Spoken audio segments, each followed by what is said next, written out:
What up, gang? What I'm actually going to do in this video is very special, and I would typically never do this because I don't want to make anybody in the Rapper Shortcut angry or be like, Rob, why are you giving this to people? But I feel like it's something that you need to see because I want you to see just how much I care. I want you to see just how much goes into this and how much effort we put into answering everybody's questions and really hyping everybody up and getting everybody inspired and motivated inside of the Rapper Shortcut, just like I do on the channel, but it's just a whole nother level. So in the Shortcut, every other week, I actually get on a call. It's only supposed to be for 1 hour, but they always tend to be 2 hours, 3 hours, sometimes longer, because I love being there. I love helping. I love answering these questions that everybody has and inspiring and motivating everybody and letting them know what's coming next, what they can do next. So I'm going to give you guys and girls who are part of the gang, who have been longtime supporters, I'm going to give you guys the 3-hour mastermind call from this very first Rapper Shortcut launch that we just had. Go in here, skip around the video, look in the video, or just watch it all the way through and get inspired and learn and see what other artists like you are asking, see what other artists like you want to know, and then see how I respond and tell them and I inspire and motivate them, and see what other people are saying about me and see what other people are already saying about it, because I love getting on these. I wouldn't sit on these things for over 3 hours if I didn't love them, all right? We clipped out a little bit at the beginning while we were waiting for some people to get in here, but you can also see how many people we really had in here. Like, this is a big deal. So I'm just gonna jump to it. No intro. Get ready, gang. Hope this inspires you. Now the Rapper Shortcut closes and opens randomly. So click that link below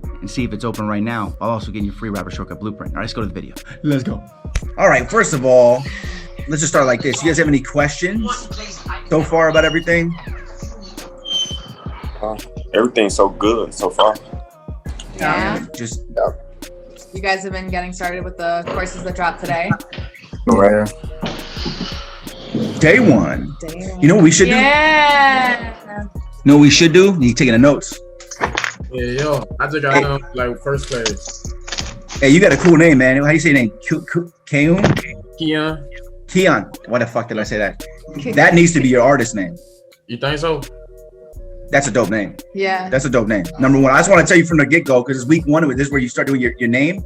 Yeah. That's number one, it's cool. Number two, it's only 4 letters, right? Some people may mispronounce it, but then that's good because somebody else will correct somebody.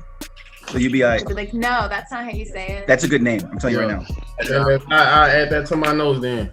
All right. If I see it, I gotta say it. But I currently got like a artist name. You feel me? I just saw you talk about changing your name and shit. Yeah, I got an artist name with some. You feel me? People already know my artist name and shit. What is it? Kunky. Okay, that's cool too. Yeah. That's cool too. You know, AKA. Yeah. Kunkey. That's how you spell it. That's cool. Yeah, that works. That's cool too. Oh. There we go. Now people coming in. So what I'm gonna do is I'm gonna ask everybody to, can you mute yourself unless you want to talk? And I don't know why, I never thought in the history of me doing these Zoom calls to actually say that, but that makes the most sense. So unless you want to talk, mute yourself, because if not, it's gonna cause a shriekiness. People are gonna overlap each other. Yeah. Well, I think that the people that knew that they could do it probably did it, but some people don't know. Wait, where can you do that at? Mute yourself? Yeah, all good. Yes. You guys are gonna be in these calls. You're gonna get used to it. So, Right. Cool. Oh, I'm excited. This is beautiful. And we're just starting. People haven't got the text yet. Great. Oh, it's We got you guys on the big screen TV. It's freaking awesome. And then we got Vaughn. This recording. Yes. All right. Cool. Sweet. Oh my God, you guys have no idea what 2021 is. You don't even understand. Okay. Okay, cool. All right, so let's do this. First off, let's just start like this. Just so you guys know, so nobody says anything, nobody says something. These calls, okay, doesn't matter. Yes. Where should I start? It doesn't matter. So right. we're I'm excited. starting off the I'm year. excited. He's very excited. We want these calls to be available for you guys, not only like get ideas from us and like extra kind of like training and gold nuggets and stuff, but then also to ask questions. So if you are struggling with anything or you are confused, that you can ask here, and also, you know, get opinions from us on whatever, you know, you want to. I can talk about some branding. Let's start with this though. Let's first introduce, you guys obviously know who I am, otherwise you wouldn't be in this, right? But let's talk about Sutton. So Sutton's my COO, she's my Chief Operations Officer of Smart Rapper. Okay, and then Arthur he's always too busy, you'll never be able to talk to him. He's the CTO, so he's Chief Technology Officer. And then Sutton is also my Creative Director. Okay, so that's what I'm talking about. Because it'll interrupt me being able to talk to you guys. So whoever has cute little kids in the background, you gotta mute yourself. How do I mute people? What is it? Actually, I can mute. How we do that? So yeah, don't ever get offended if I mute you. I'm only muting you because I'm going to talk and I don't want anything. Yeah, you did it. You're good. That's fine. Okay, did he unmute himself? Can I do that? I don't want to block somebody from being able to talk. I'm going to.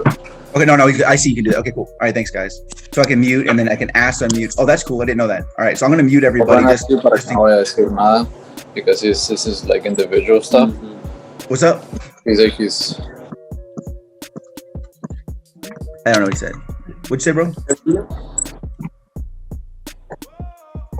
Is he looking for the mute button? There you go. Okay, cool. All right, cool. All right. So Sutton is she's my creative director. So she's also like my second ear. She's my right hand woman, and she used to work at Disney. I worked for the motion picture PR and marketing office in New York City. I did the original Avengers movie and some other things. That was like the best one. Well, it's honestly so long ago, and I've seen so many of them, I feel like they're all the same. They're all good though. But yeah, that was funny because it was at the beginning of like Marvel's like big debut as like a mainstream franchise, and they weren't sure like if more than nerdy people would like it. So it was an interesting time to work there. But yeah, I learned a lot, and then I've actually done a lot of like branding and marketing since then for companies and for people and stuff like that. So I have a really good handle on it, and I can help. I did a bunch of stuff last year with like our rapper shortcut people from the first time. Sobe's in here. Sobe. Yeah. Hi, buddy. He was in the first beta launch. And basically, I want to like bring up some stuff today to like help you guys kind of get going and like thinking in the right direction for yourself. You're going to be taking courses this week that are, I believe Rob created them, but in the next couple weeks, you'll have some from me in there as well. We had one this next week. Next week. You just have to find your artist identity. See, because look. But then the image and style's coming up too. Oh, that's right. So yeah. That that's freaking crazy. So yeah. So basically next week you're gonna get ones from her. So there's something. So basically like, the way I explained it, like she's my right hand person. I can hear you now. You can? Yeah, I hear you now. Okay, cool. All right, I'm gonna mute you just so it doesn't reflect, but you can still hear me. All right. All right, cool. Yeah, I hear you. All right, cool. All right, so basically she's my right hand person, and I think I'm street smart. Like I'm not like, I'm not like. She's educated, right? Like Ivy League degree. I'm like street smart, like self-educated in a different way. So she thinks differently, right? So that's why she could think from a completely different perspective. But like when everything comes together with me and my team, everything just, so you're gonna notice when you take her stuff, how like there's more. I do like more about kind of like artist philosophy, which you guys are gonna do coming up, which like really helps you establish like the right relationship with yourself as an artist, so that you don't self-sabotage later or even right now. It's help you really avoid good. Those kinds of things and kind of like undo things that a lot of artists do that they think are helping them psychologically in their mind, but they're not helping them at all actually achieve. One of the things that I go over a lot is like over fantasizing about goals that you want to achieve, because the more that you fantasize and the more intense those fantasies are, the less likely your brain is to actually work to get the goals for real. Yeah, and we learned that over the course of a couple of years. Yeah, which is very interesting. Your brain actually releases the same endorphins and the same chemicals that you would get if you actually achieve that goal from an extremely vivid fantasy. So I know a lot of people talk about manifesting, and that is important to a degree to know where you're going, to have vision, but to act like you're already patting yourself on the back and that you already have it because of your fantasy, literally chemically, which we all kind of do. Everybody That's does. like when you think about doing something good for somebody, and then you're like, man, that's going to be great when I do that for them. And then you feel so good about thinking about doing it, and then it never actually gets done, but you still feel good that you thought about doing something. Like that. That's the way it works. It's because your brain literally crosses it off the list of things that you wanted to achieve, because they're like, oh, we already did that. And it's proven by scientists that this happens. And I had always felt that about myself, because I'm like, I do that shit, and I have always done that shit. And I've always noticed that it jinxes me. I think about it as a jinx. That's what I call it. I'm like, I don't want to jinx it. I don't want to think about the success or results. I just want to think about the work that I'm doing right now to get there. And I realized that when I do think that I'm going to be successful, I don't work as hard. I'm like, la la la, like I got this. There's a lot of stuff in the rapid shortcut you're going to find. That is, remember guys, like 99% of your life and the war that you're fighting to win is mental. Yeah. So if you could, and you guys know this already, the reason why you're not successful now, or the reason why you're not further, is because of all these mental hurdles that you're having to go through. These doubts and these fears, or these thoughts of, oh, I'll do it tomorrow, or I already did that, or maybe I don't need to do that. Oh, I'm confused, I'll do this instead. It's all about the mental war you have with yourself. So if you're balanced mentally and you understand how to overcome those hurdles and that those hurdles exist, you can beat them. And then you have a roadmap to success with the rest of the skill sets. So I provide you guys with a lot of personal development stuff, especially in the beginning stages, so that you don't have those obstacles mentally. Because I know the biggest problem for me was I wouldn't get nearly as much work done because I was in fear and I was scared of something, or I wasn't doing it. I was making excuses, and there was never a reason to make an excuse looking back. Yeah. We all are capable of doing anything we want to do. We just have to put the work in. But the hardest part is getting up every day and being able to convince ourselves to put that work in. And that's the hard part. You know, you get out of bed and you have to tell yourself why it's worth it when you know you're working for free for freaking years to make a dream happen that everybody keeps telling you can't freaking do. And that's the problem. So you have to be able to get up. That's why I want you guys to be able to really more so believe in yourself and understand why you should believe in yourself. Until you get to the point where other people are believing in you, because it's hard to believe in yourself when nobody else believes. Yet nobody's gonna believe in you until you believe in yourself. So it's like this: you're screwed until you learn how to get your mind right. That's actually a good segue, because the first thing that you guys are doing that drops is the branding accelerator. It says I'm frozen. Yeah, y'all froze up. Yeah, you can hear us, but you can hear me though. You can hear us, right? Yeah, okay. Okay. So basically, I was like, that was so good. No. So we start with the rapper branding accelerator, and the reason that we talk about branding being so important is kind of what he just talked about with that setting that level of respect that is apart from just regular people. Whereas like as an artist, like you have to be elevated to a degree so that like normal people aren't like, oh, he's just like me, other than like that being a fan relationship. But like you needing that relationship of like almost being on a pedestal above like other artists or other people, that people feel that distance where they're like, oh, he's better than me, or like he's more cool than me or whatever. And then they like form that attachment to you and that fanship with you. But branding is a key part of actually accomplishing that. And that's why we wanted to like, we like starting here because it's also really, really fun for people. Like, it's just fun to finally like explore your story and really create like how you want people to see you, how you want people to think about your music, what culture you're kind of creating for this fan base. And so all of that stuff is stuff that we're gonna like be really diving into right off the bat. And I'm excited to see what you guys come up with. I would say as a primary tip, as you're like going through the rapper branding accelerator and thinking about your own brand, is something that me and Rob always say, but to keep it genuine to who you really are. And it's working now. No, it's not. Just on our screen. On the big screen TV, it's not working. Keep it really genuine to who you are, because I don't know. There's a saying in Hollywood. We live in Hollywood. I know not very many of you guys do, but here they say that you can't fool people past a certain amount of time, and that you're better off to just be yourself from the beginning, because people will see through you, because we've seen it all before. And you have to keep the facade the whole time. That's the other thing. You don't want to feel fake. You know, just be yourself, and you'll be very surprised at how much further you get way faster. And I understand that sounds like kind of basic, and it's not just like it always sounds corny to everybody, but they don't understand, because everybody's unique. Everybody's unique and everybody has their own story. So it's important that you understand that you just need to learn how to use your story. Even if you don't think you have a story, you have a story, and you're living a life where other people relate to you. And you know, we've all been through the same struggles in some way, shape, or form. I tell you, I lost my dad, and you go, I lost my uncle.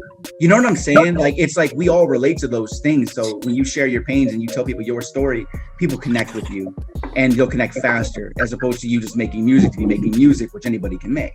And those people are the ones that don't really stick around or make it, you know, to the levels of like people like loving them and having a hardcore fan base where you change the person's life. You want to be a piece of music, or do you want to like be a piece of their life?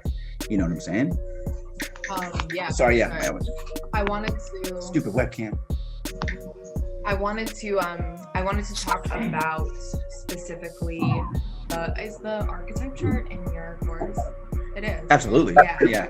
So you guys are gonna and like we say be yourself, obviously that's the case, but everyone is really like a lot of things, right? Like be yourself, what the fuck does that mean? Like I'm 30,000 things. How could I be all of these things as an artist? What we're gonna be talking about in the courses and also on these kind of calls is boiling things down two like primary things that if someone met you, that those are the things that they would remember. So that you're not trying to like create really, really intense, like too much image, you know? You need to like boil it down, and the archetype chart that you're going to be learning about in the accelerator is a really, really cool tool to figuring out where you fall in sort of these classic roles that are used in stories, songs, any kind of like storytelling or entertainment, and they've existed since like pretty much the beginning of like storytelling. Yep. So there are these universal things like the ruler, the jester, the hero, the everyman, things like that, where you will find yourself aligned with one of these roles based on your personality and also based on what you choose to write your songs about. So if you're constantly writing songs about women, you're probably in the lover category because that's what you're choosing to put out. It's not necessarily the thing that represents you all the time, but it's the things that you're already choosing to represent about yourself and being able to look at those and identify what those are. Right. So I want you to be thinking about that and opening your brain to that kind of stuff this week. It's a cheat sheet. So what's dope? So first off, this week you guys have the branding because it's so important. If you guys do the branding, I'm telling you right now, your fan base will grow. I'm not even kidding you. This isn't an exaggeration in any way, shape, or form when I say it. 10 times faster. And if anybody's already started that, you know why. Reason being is if you already know who you are as an artist, you're making music that's more who you are from the get-go instead of trying to find who you should be in the music you should make. So you also find your style faster. On top of that, when you know your brand, you know exactly who your target audience is because they listen to that type of music. So you can choose another brand that's similar to yours and target them instead of being like, well, they listen to rap music. Doesn't mean they won't like music because they listen to rap music, right? And every marketing dollar goes 10 times further. Because if I shoot you with a shotgun, how much of it hits you? Pieces of it, right? But if I were to hit you with a sniper rifle, it'll only take one bullet, right? And I can get you from anywhere. You know what I'm saying? So I don't have to be close up either. So like, you know what I'm saying? So that's why like you're basically when you don't have your brand together, every time you spend marketing money, you're shooting a shotgun and hoping it hits something. But when you have your brand together and you guys learn what you learn inside of the rapper shortcut, you're gonna know how to do Facebook ads, target exactly what you want. You know how to do every single type of ad, Instagram. You guys are gonna do everything. So you're gonna be able to really hyper target these people, share your story, share your music, and know how to share your music. It's not just sharing the music. There's strategy to how you do it, what to share, how to share, color psychology. There's so much to marketing, guys, and. I mean, yeah, it's a lot, yeah. But just know how important this week is. The problem is, I remember when we first took when we first did the beta launch, where it was only 6 months and wasn't really anywhere near the level of this. People said that it was hard for them to do the artist part, but we made that it was week 4, I believe, before, and obviously everything's upgraded now. And I figured because it's so important, obviously it needs to be first. But you guys have to understand and put the work in on the first week. This will show who the serious artists are, because branding yourself is not an easy feat. No. It takes a bit of effort. It's gonna take some time, and it's kind of difficult because you're trying to identify yourself. And some people are probably already like, oh my God, this is gonna be hard. Right. I feel like that's gonna be what it is. We have a ton of tips to help in all the courses, and we'll also be here to help as well. Obviously, yeah, for sure. But the thing I think about the branding thing and why it's important is because our brains are so overloaded by all of these different artists that we're getting thrown in our face every day. There's like all of these, new artists and all this music, and our brains literally don't know how to zone in on one person or connect with one person. We become desensitized kind of when you just keep scrolling through your phone and you don't actually look at anything.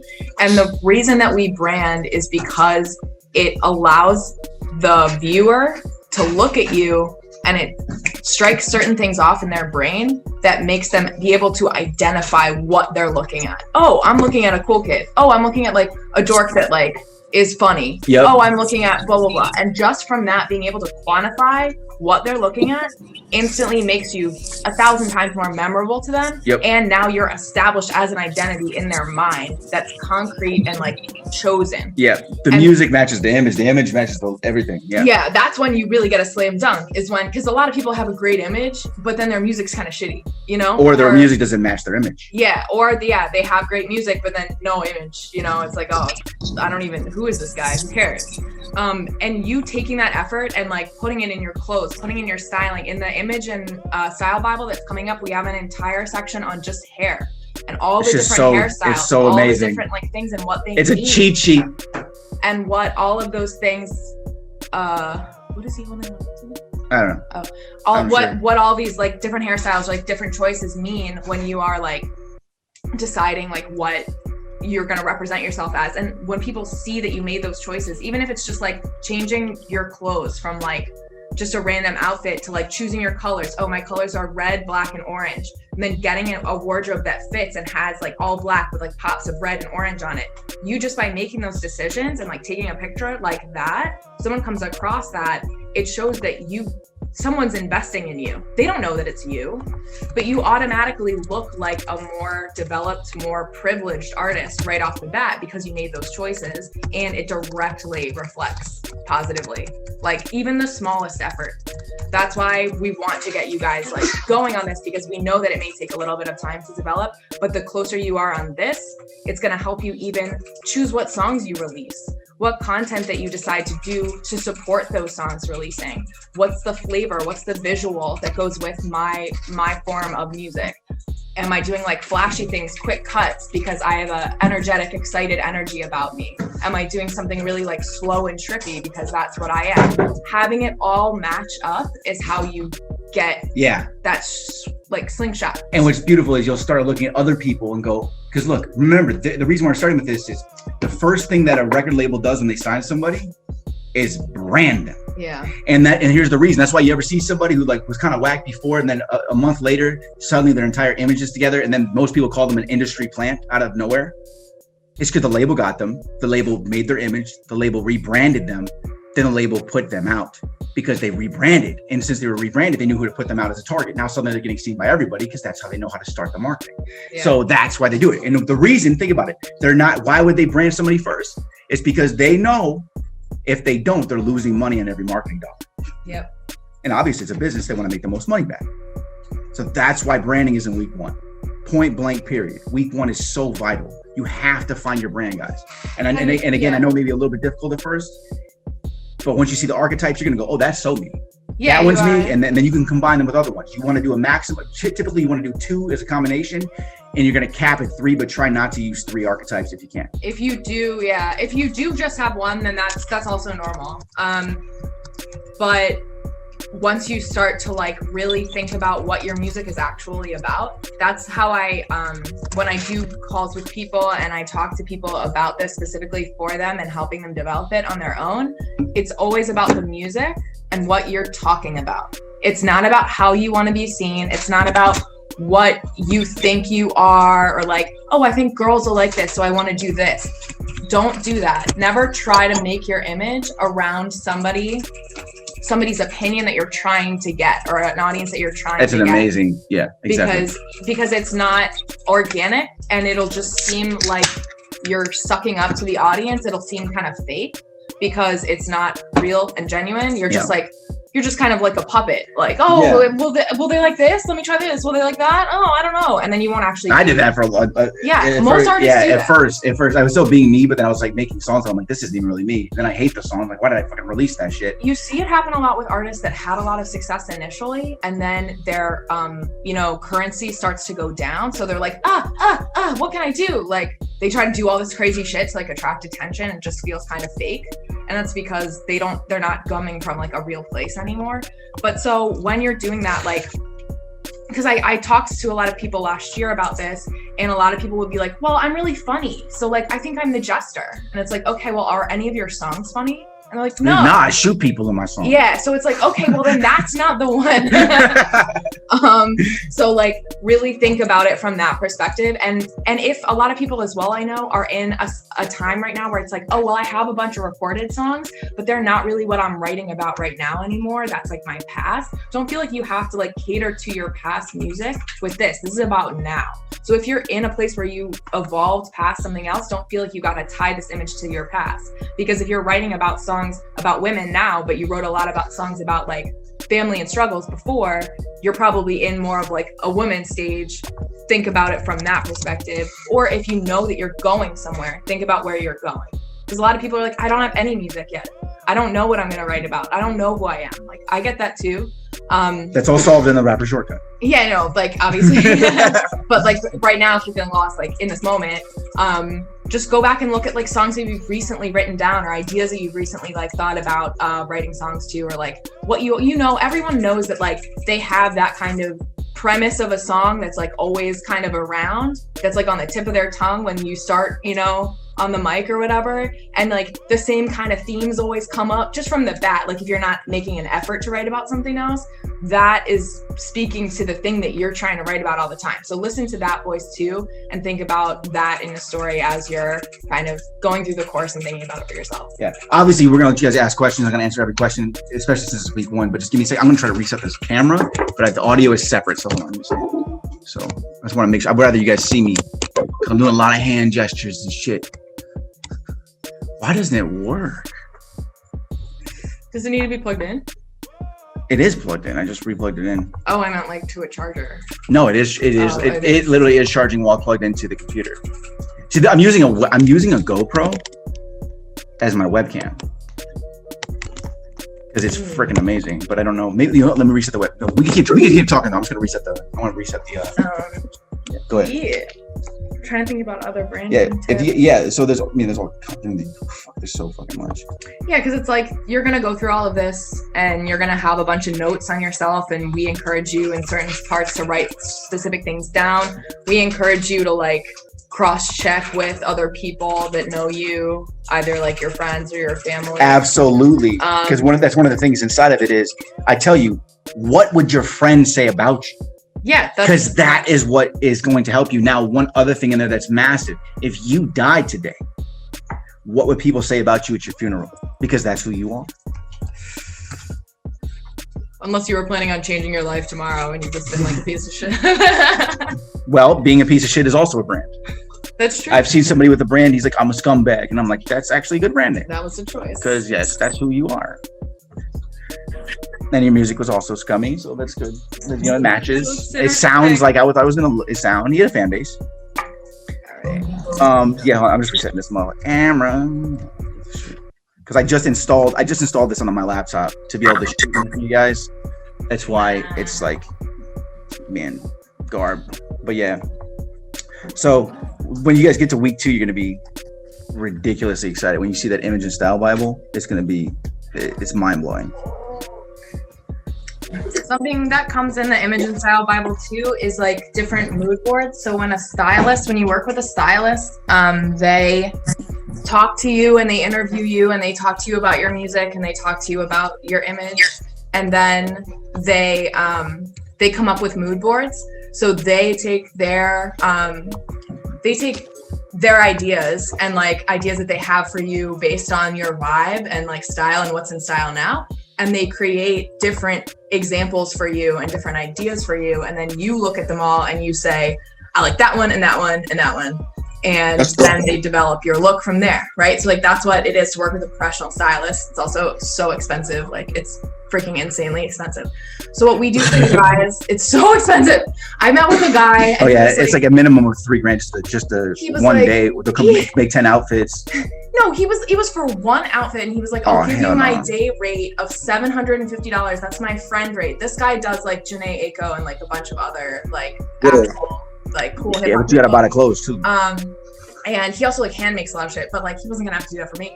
And he was like, oh, and that doesn't include like the clothes as well, like the cost of those, like I'll get those as well, and then you have to pay for those as well. And so it's like, oh, okay, I'll just like go to Ross and buy something. You know, it's tough. So basically what we did is we worked with a stylist. Oh God, is it gone? No, I'm just resetting. I'm resetting the camera. Okay. Ignore the beeping. It's not a bomb. So we worked with a stylist and we created 10 different mood boards for you guys just to help you branch off in your style. And they're all categorized by the archetype and other different branding words. It's amazing, guys. I'm telling you. So you guys can look at that when you have your archetype and you've like talked about it with yourself and with us and with everybody. And then you can look at that and get inspiration for ideas for outfits, for jewelry, shoes, everything is in there. Everything. Earrings. Yeah, like grills, like everything. We have, as I said, there's a separate guide as well that goes through all different like of your extra like accessories styling. So like jewelry, grills, your hair, and just like the way that you put yourself together, and then what that means for your brand and what you're actually conveying with that messaging visually to people, so that you can really pick out every single thing to perfectly work for yourself. Right. It's a cheat sheet. It's going to save you time. So this week when you're finding your brand, don't worry about the image yet, because next week the image gets solved, and then you go deeper into the philosophy of who you are, and then that's going to really solidify your brand. So you guys are starting off with like the stuff that you really by the time you guys are done with the first 2 weeks, you're gonna be like, oh no shit, I can do this. Yeah, that's why we start with this, because you're like, oh, that is who I am. There's no like, I don't know if I want to do music. It's just like, you want to do music because this right the fuck in front of you, what you just worked on, that is me. I didn't even know this was me. Because you're going to ask yourself questions that you didn't even think to ask. You're going to start making music you didn't even think about making. Your entire music style might change because you realize, oh, this is me right here. It'll maybe mix with some of the previous stuff that you made, but you're going to start making better music immediately because it becomes more real. I cannot get this webcam to work at all. I can't. The thing ain't even loading. It's okay. But as long as I can hear us, thank God the webcam isn't with audio. So what happens if you already did like the branding and all that stuff? Like, you should just wait until we get past that point. What do you mean? What do you mean? Because I had already bought the course where it said like branding and like find the reason why you make music and stuff like that. So you had previously he may have bought it. Wait, did you buy it before the Rapper Shortcut? Yeah, I did. Okay, that's why. Oh, I didn't know it was available for individual purchase. A lot of our courses are not. A lot of our courses are not even available. That off. Is the branding course has been available for people to get? No, branding. The branding course. Yeah. Okay, then yeah. Sorry guys, I have so many freaking master classes. Okay, yeah. So you already took it. So yeah, I mean, that's the thing though, right? Is if you've already done that, I mean, congratulations. You already have your name. Congratulations. All I can say is that it's gonna have to, you wait until next week. And the thing is, though, is in the next week, you probably already has the image stuff too. Did you already have it? Yeah, I did the image and everything, like the colors that I want to use and like all that stuff already. So you're ahead of the curve pretty much. I don't know what to tell. I really don't know what to tell you. You know what I would say would be good for you here is, because you've already completed those things, and to make sure that you get the value out of this. Since you've already bought that, we have a 15-minute meeting with him to help him solidify that. Yeah, I can have a meeting with you this week. All right, thank you. Yeah, of course. Yeah, they're really fun. So I'll get your email. Your name's Amari? Yeah, my name is Omari. Okay, cool. Okay, cool. Yeah, you want to write down? I'll contact you, to schedule. Okay, I got you. Where's my paper? Here it is. About 63 pads of paper right here. I can't believe webcam's not working. I hate when I'm on with this. Thanks.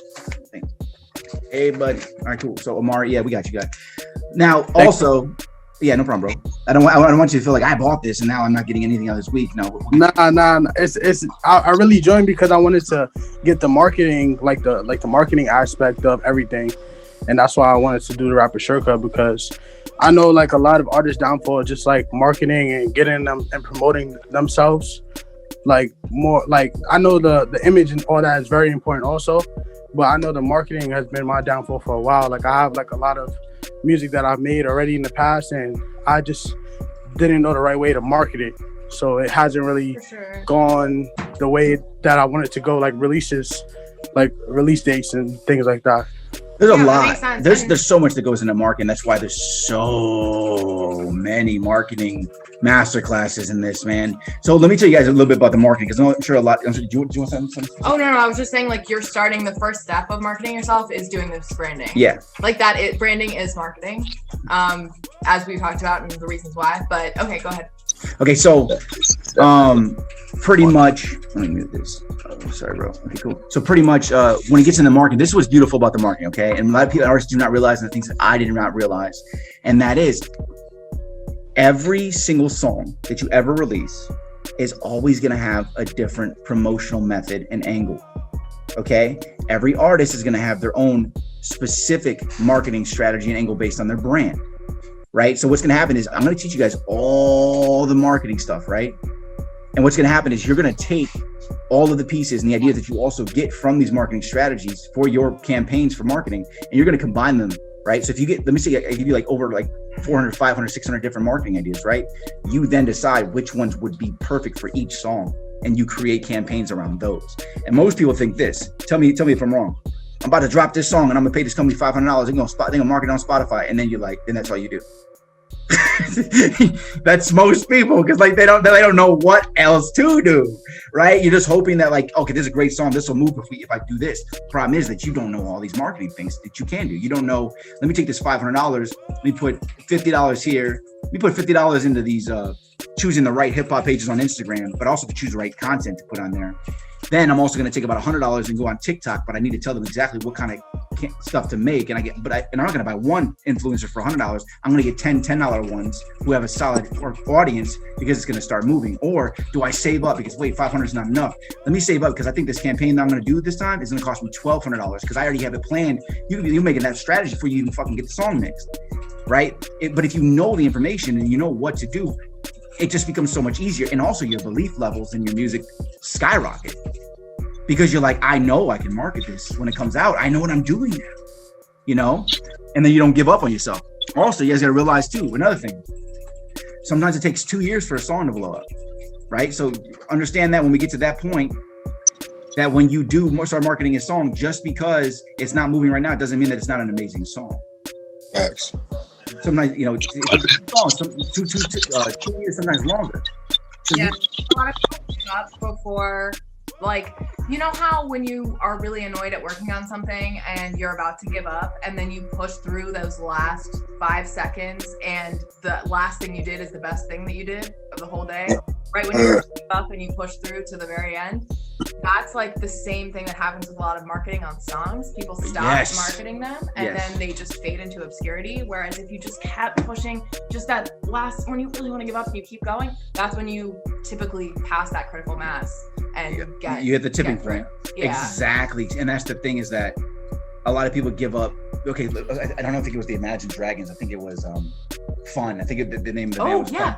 Fun. That was Fun. They had already dismembered as a group, because they said, this shit isn't working. This isn't working, bro. Then like a year later, something happens, and like their music then goes, every single one of their songs on their album goes platinum. Their music wasn't amazing. You know what I'm saying? Yeah. It was that not enough people had heard it, right? But I need to say this before I finish this whole statement out. That doesn't happen for a song that's not right. So you can't be like, I'm gonna keep pushing this song. You still have to pay attention to feedback from people. If people are telling you, oh my God, this is incredible. People who don't know you, right? What's up, Jesse? If people say they don't know you, right? And they're actually going like, yo, this is special. You know what I'm saying? Those are the songs you keep pushing. You know what I'm saying? Yeah, you got to be wise about where you choose to spend your time and energy. It's like that thing of working hard versus working smart. Like, you could push every piece of shit song you ever, farted out and not get very smart, or you could spend a year and pick the few that are fucking diamonds and go with that, because you need to up your chances of success the most you can with your own intelligence and decision making, Right. Yeah. So, what's up? You ask something? Yeah.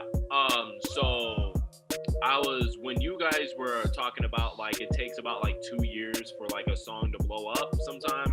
I was exactly thinking about Look at Me by XXXTentacion and Truth Hurts by Lizzo. Yeah. She just mentioned Lizzo yesterday. Yeah. Because it was TikTok, I think. It's that song, right? That song that like she had released 2 years prior, and then it went viral on TikTok, and now she has a career. That's pretty cool. Right. Yeah. So moral of the story, don't give up on yourself. But here's another thing too. Let's think about this. So you guys know the song, and I do this only because it's a pop smash song that was on the charts for a long time. But think about the song like remember Call Me Maybe You Do. Everybody knows that in this room, even though you don't even like the motherfucking song, for a reason. Okay. When the Carly Rae Jepsen released that song, okay, it was like charted like number 98 on the charts, and then like was falling off the charts. That song that stayed on, I think it was like on there for like 16. It was on there for like more like 50 weeks or something like that. I think it went like 13 times platinum or some shit, right? And everybody knows it. The reason it was barely even on the charts. It was a smash hit, number one, like that, one of the biggest songs of all time. Nobody gave a shit about it. and was taking it seriously until Justin Bieber Yeah. tweeted it once. So what happened is 10 million people saw it at one time, and then they all went to the song. They realized how incredible the song was, and then it became number one. Yet before that, even though she was signed to a label, there was marketing money behind her. They couldn't get it to the right people. It just fell off the charts. If Justin Bieber had not tweeted that song never would have did shit. And she probably would have gave up on her career. He give a cut? He might have, yeah. Often they do that. They say, "Hey, yo, I'll give you a piece of this record if you market it." You can make those deals with people, because if somebody believes in the record, he's like, "Oh, I'm gonna get paid off this." Exactly. Probably Scooter Braun probably lined that up. Scooter Braun is a genius. He probably fucking got some of that money. He's like, "Yo, this is a hit. Yeah, I'll do that. Hey, Jay, can you just tweet this real quick? I won't give you nothing, but just tweet." The song Hey There Delilah is another example that came out like 2 or 3 years before it was starting, and that shit was so popular. Radioactive from Imagine Dragons was out for 2 years before it blew up. Yeah. So I think the best example of how I like to explain that is from TikTok. I don't know if you guys do use it at all or not, but something will happen where you see a TikTok video that has 200 million views on it, and it gets presented to you, and you're like, "Oh my God, this is hilarious. I've never seen this trend before." And then you look, and that video came out 6 months ago. It's just taken this long to get through the population to get to you. And that's the kind of ground you have to cover. And that's why it takes 2 years, because it's filtering through so many millions of people. Yep. Word of mouth, shares. One person could take 3 weeks to show another friend. Yeah. And that's after that person had heard it from 15 other friends, which took how many weeks? And that's why we're talking. That's why moving forward, you're going to want to be promoting the songs that when someone hears it, they have that urge. I have to share this. I have to play this again. And when you identify that that's happening about your music, it's a really good sign, because you're just upping your likelihood of moving through those millions of people faster. Yes. Because as he just said, "Oh, I might like the song, but I don't show my friend for 3 weeks." That's a song that you like, but you don't love it. If they fucking love the song, they're gonna show their friend tomorrow. Everybody. Hey, you heard this shit? That's when they go they go to school, they sit in the lunchroom, they're sitting at the table, everybody, and then somebody says, "Yo, you ain't heard this yet?" Everybody shares it at lunch. The next day, some kids share with more kids, and then it grows. Culture becomes culturally significant because now every high school fucks with it. Yeah. Like, you know what I'm saying? Then it moves up and up, it's like. What's a key to shareability? For me, it's status. If I share something with someone else, I don't want to look bad.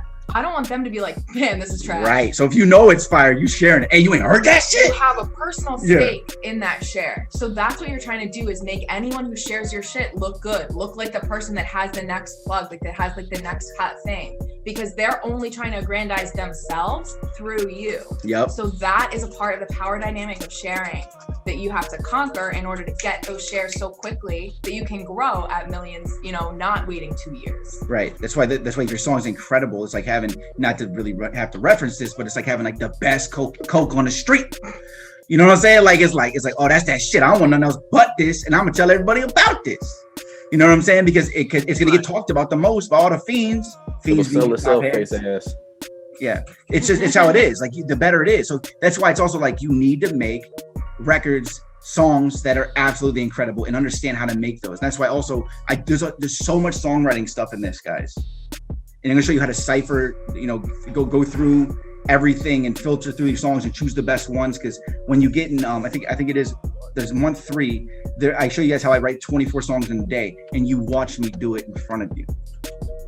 And then you say 24, that means I can make 2 projects in a day. If all those songs were, especially when you get to a certain level, right? Where you're just like, everything you make is just fire, and you'll get to that level, right? So every day I do that strategy. When I do, I make at least 2 or 3 of the songs are like, "Oh, I'm keeping these motherfuckers." You know what I'm saying? So like, you guys will be able to make 3 songs, at least a song a day, and then your songwriting is going to get better. It's going to get better. Your song is going to get better. So many songs. And then what you're going to want to do is, while you guys are going through this program, you're going to want to stack those songs. You have the whole strategy. You're going to stack those songs up, right? And then by the time we get to the marketing aspect, you're like, "Oh, I already know. I made 300 fucking songs." Yeah. And I know out of all these, there's a lot of B ones that I liked a lot, but eventually all the ones you start making get better and better. You start choosing ones that are like the A-list ones. These are the singles. Now, when you start marketing, you already have the singles. Right now, if I gave you guys all the marketing stuff right now, most people, if you guys weren't smart enough or didn't have the rapper shortcut, you go, "Oh shit, I'm taking this marketing. I'm gonna market my current shit." Right? And you'd be like, and then you realize 2 years later, "Oh shit, that wasn't nearly as good as I am now."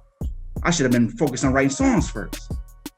Right? You know what I'm saying? And we don't think that. Everybody thinks that there's 14-year-old kids say, you garbage, Rob, I'm better than you. I'm like, okay. I'm like, all right. You know what I'm saying? Like, because people think they're actually like fantastic because they see a rapper who makes it who's like garbage and they're like, well, he did, I could do it. And then they think they're amazing because their shit does sound as good as that motherfuckers. You know what I'm saying? So like, most people can rap better than Blueface. That doesn't mean fucking shit that he's famous. You know what I mean? Like that man, like that's branding. He fucking hit the lottery, but like that means he put in the work. Well, he put in work after he got he had a lot of hand. We're not saying anything to it. She's just using it as an example. I'm just using it as He's example. branding. There's money behind him. He also has one of the most infamous people behind him in the industry here. That's what happens when you get signed to a label. That's an example. If you get signed to the right people, you're good. They knew when they saw him, he's attractive. Ladies gonna love him. He has that swagger about him. Same similar with ASAP Rocky. He does. They both have that swagger about him. That's that it factor. He knew we can just give this motherfucker songs until he can rap on beat and he's good. They took the Catch Me Outside girl can rap now too. Okay. Yeah. like so. When I look at Blueface, I see someone that all those things the label saw in him, and also I bet he was a guy that would do anything. Absolutely. I bet that he never gave any trouble. I bet that he was just like, yeah, okay, whatever. Sure, yeah. You want me to take my shirt off and like touch my dick and grind? Yeah, sure. Let's go. Yeah, whatever. Right, and that's something that a lot of us won't do. Not because of like self-deprecation, but because of fear and because of respect. But that's the thing is, those people are willing to. You'll eventually realize there's a lot of limits. I don't want this to sound bad on my part, but there's a lot of things that I thought that I would never do. Not that I ever did anything bad, but there's things that I didn't think were going to be who I should be or do what I should be doing. That I'm like, damn it, why was I so hard-headed when that was nothing. That wasn't even like something that was a big deal. Like what? Like making a girl song? Like I'm not making no girl songs. That shit's soft. What the fuck? Why not? What do you mean make a song? People love girl songs. You love girls a lot. Like make a girl song. You know, it's like shit like that. Or like take your shirt off for the camera. That looks soft. What do you mean, Rob? You've been working on your body for 15 fucking years. Nobody even fucking knows you're fucking buff as fuck. Take your motherfucking shirt off and get these motherfucking girls to fuck with your shit. Like, you know what I'm saying? Like it's like I would never gonna do that though. I was like, I don't want to do that. She's soft. Like that's not, you know, you'll think that that's not you, but it's just you being hard-headed. Yeah, I mean, like a lot, and that's the thing. A lot of people that make it are the people that would never say no. There's a line though. You don't want to be that person that'll just like do anything. You want to have like your own, you know, line. But also, it's about like when you're in that opportunity and when they are offering it to you, to not blow it. And we have a lot of that stuff in there too, which is based that once you get a little success, it sometimes goes straight to your head. Trust and you me. start like fucking off and ruining relationships. And that's how a lot of people tank their career before it even really gets going to the point where it should. So that stuff is also coming in next week, I believe, as well. But basically, I don't want to intimidate you when we're talking about the sharing and like making these amazing songs, because you may be listening to that and being like, oh, I can't even make. You might have a hit song right now. By the way, I don't want to say anything about anybody. You never know, because you want to know what a hit song is. It's a moment when you created a vibe that would only exist in that moment that you created it, and it was like this divine moment of inspiration. That's what music is. And when you create it, it's energy being captured. Remember, music is the only thing that is actually timeless. You could bury every song is a hit. Yeah, exactly. If it's a hit, I'll go back right now. I'll go to some 1996 shit, right? And you'll go, you would hear it now. If you didn't know what it was, you'd be like, yo, this shit hard. What's this? And I'll be like, oh, this from 96. May sound a bit dated, right? But you'd be like, this is like fire. Because a hit song is a hit song because it puts you in a vibrational state. Right. You make something that's what you're doing when you make music. You're making music that when people turn it on, they feel something. If you don't feel something when you turn on your music and other people don't feel it, who's gonna share it? You want to know why people share shit? Because it makes them feel. The more you make somebody feel something, the more they share it. That's why things that are controversial spread like wildfire, because it makes people angry. But then that's where I'm confused about, because like then you talk about, like, I agree with you on that stuff, but what about songs like Gucci Gang or, you know, stuff like that that's still a hit song? Gucci Gang makes you feel it's catchy as fuck. Vibey, so you're thinking right now it's garbage. And now from the perspective of topic matter and relevant and like what it is, you know, me, where when I began, I was like, that's fucking garbage. I need some bars, bitch. This motherfucker ain't no bars, he garbage. Right? And that's how you think. And then you realize, yeah, that you're right though. He doesn't have bars and nobody's gonna respect him for his bars. Right? But then you realize you're like, but this is how you sell records. What if you could make songs that are as catchy as Gucci Gang but they had the bars because that's who you are. Now you're bigger than him, and people actually respect you as an MC. So you can't really hate on them because they learned how to make songs that were like that. I use the excuse of, nah, I'm all about the bars. I don't want nothing else. I don't care about number of bars, right? And I used that for so long to cover the fact that I wasn't good at making melodies and I wasn't good at flowing and creating rhythms. And when I realized that that was what was important, I was like, you idiot, right? I was like, why did I fucking do that? You know what I'm saying? Like, all I had to do this whole time was like, just get better at this. It's because I didn't want to it was almost like I didn't want to put the work in, also because I didn't realize the importance of the work. What about us that freestyle rap and don't write at all, but just go straight off the dome, like feel the beat and have the vibe, and every time they kick it, it sounds like diamonds. That's how I create all my music too. You freestyle for a vibe. You're not gonna write a vibe. You're gonna feel a vibe and freestyle. That's how you're actually supposed to create music, which I didn't do for a long time. I wrote everything. I was like, I'm not freestyling, even though I can. But what happens is you're creating flows, and then you write to the flows, or you take flows and you create a melody out of the flow organically. What about a guy like me that's been freestyling for over 7 years? I didn't let nobody hear me for the first 4 years, but every time that I rap, even around other rappers, you know, in a cypher and stuff, nobody wants to rap around me after I rap.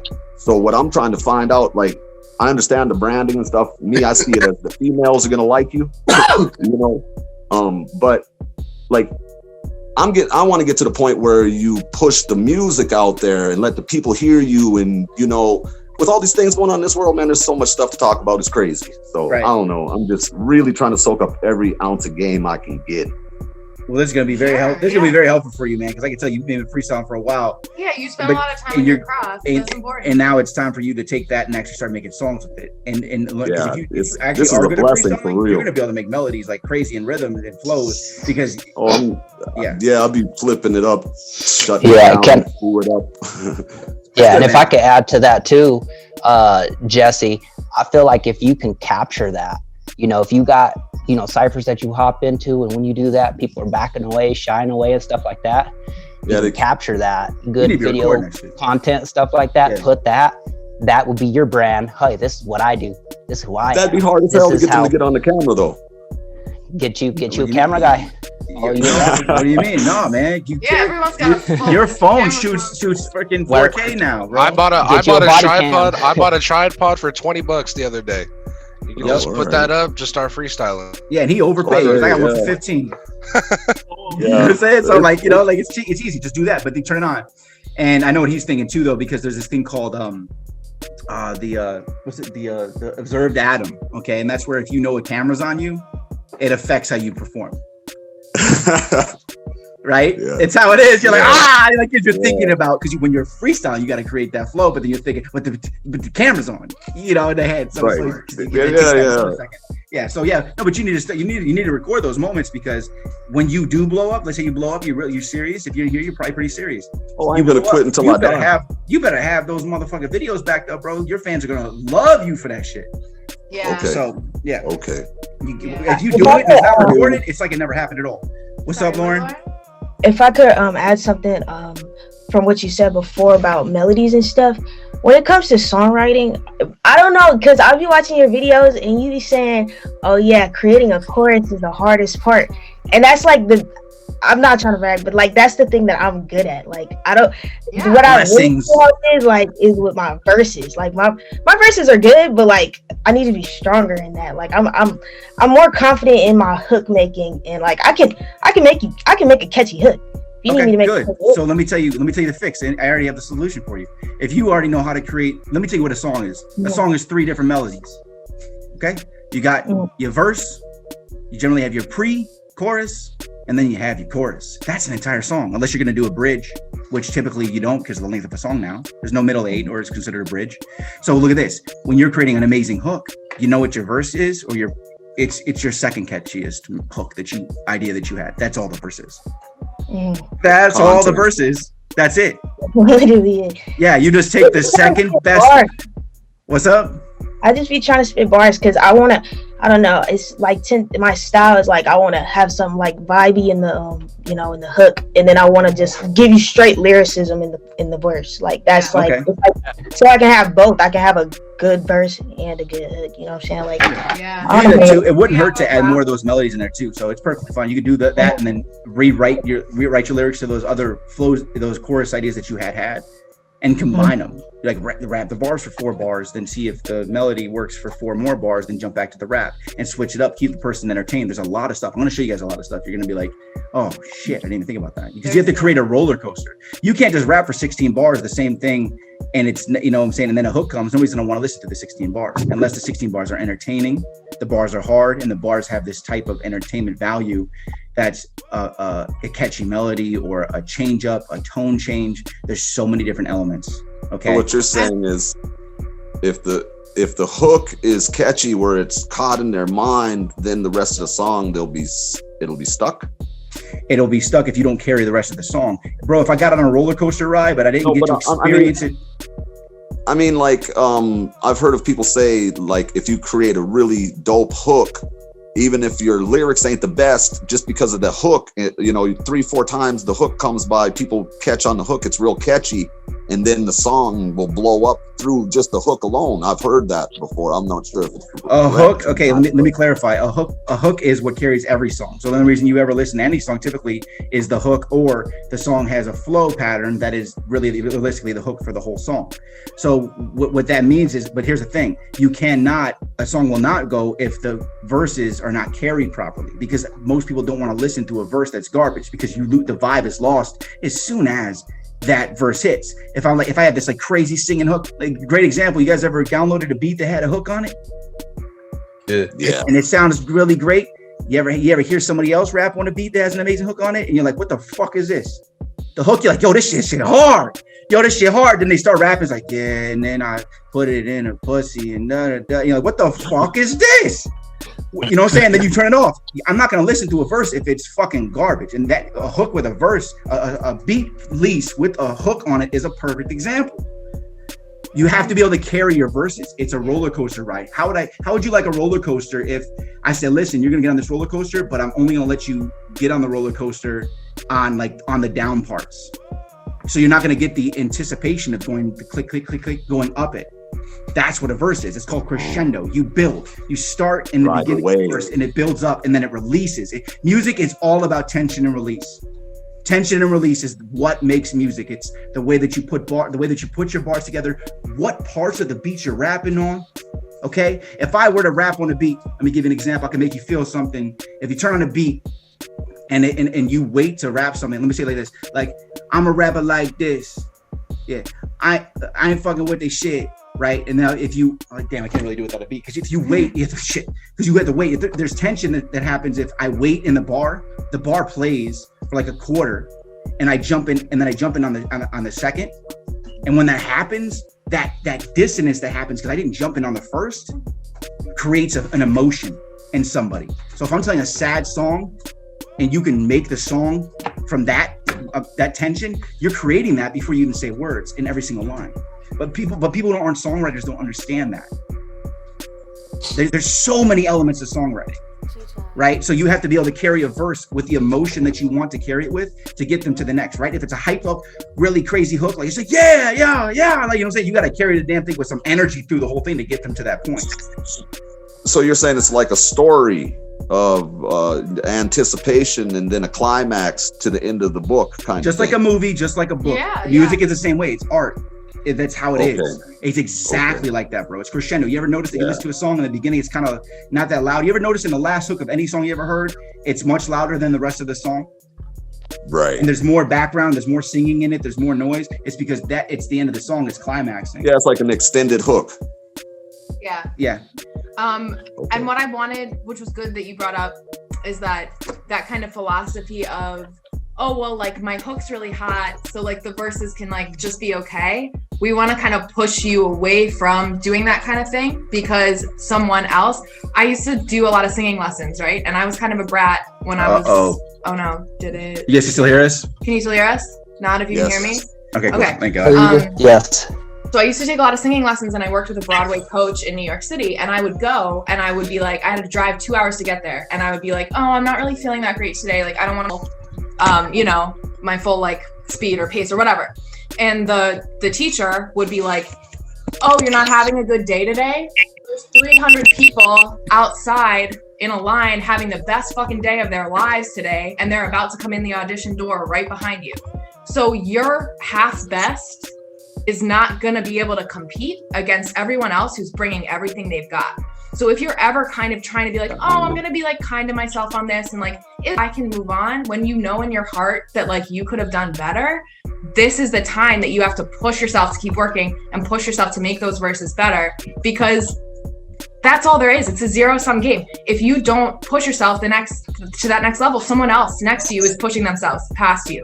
So it is a competition in that way. It's not that like direct competition, like, oh, my song's better than his song. It's about your personal best. So if you know, like, the verses are kind of try though, it's like, man, you could go back. You could go back and like rework those verses. Every artist rewrites verses. Yeah, like print it, go listen to it in your car and listen to it a ton. Your brain will start pointing out to you, oh, you know what, this would be better. Yep. This would be better. Oh, it should go up there. My heart wants it to go up there. Okay, let's go change that. Then all that extra work will make it better. That's right. To a huge degree. I spent 16 hours on Sutton's new song, just doing everything for organizing the timing and the takes. 16 hours. I worked on it again last night. Actually, when midnight hit, I said, damn, I was working on music when midnight hit. That's a good sign for me. I'm about to take over this year.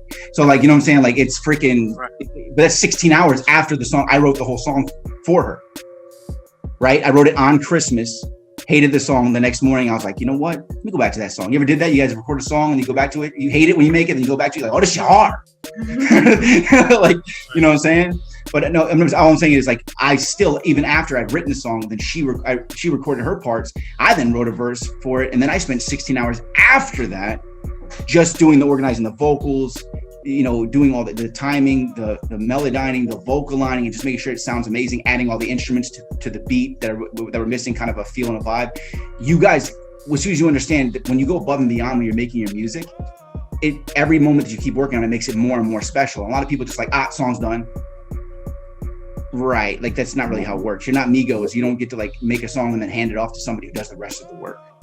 Plus, when you put all this additional effort in this creativity, it's what sets you apart from everybody else, because all of these little elements become something big. You spend 16 extra hours on a fucking song. You don't think it's going to be even better? You know what I'm saying? Nice. You always need to put yourself in that. So if you guys are making songs right now, but we're talking about you need to have a hit song, you need to spend that additional time. I've seen many of interviews. J. Cole rewrites his verses. Kendrick rewrites his verses. Every artist, you want to why they rewrite their verses? Because they know that they can do better. And if they can be better, you need to make it better. Because when you put it out into the world, it's there forever. And you can't go back and change it. Like, I'm mad at myself for like, certain songs I released. I'm like, fuck it, could have did better. But it was the only thing I could have did better was something. I was like, damn, I could have had better bars, but the melodies were like perfect. You know what I'm saying? It's like, but you still be mad at yourself if you're really an artist, because you should care that much about it to where, you want it to be perfect. And that's what's gonna help you make a hit song time after time. One thing that I wanted to bring up. What's up? Oh, just an ask question. Yeah. What's up? The way I write my music, and like the way that I'm like starting to like write the music with the music video.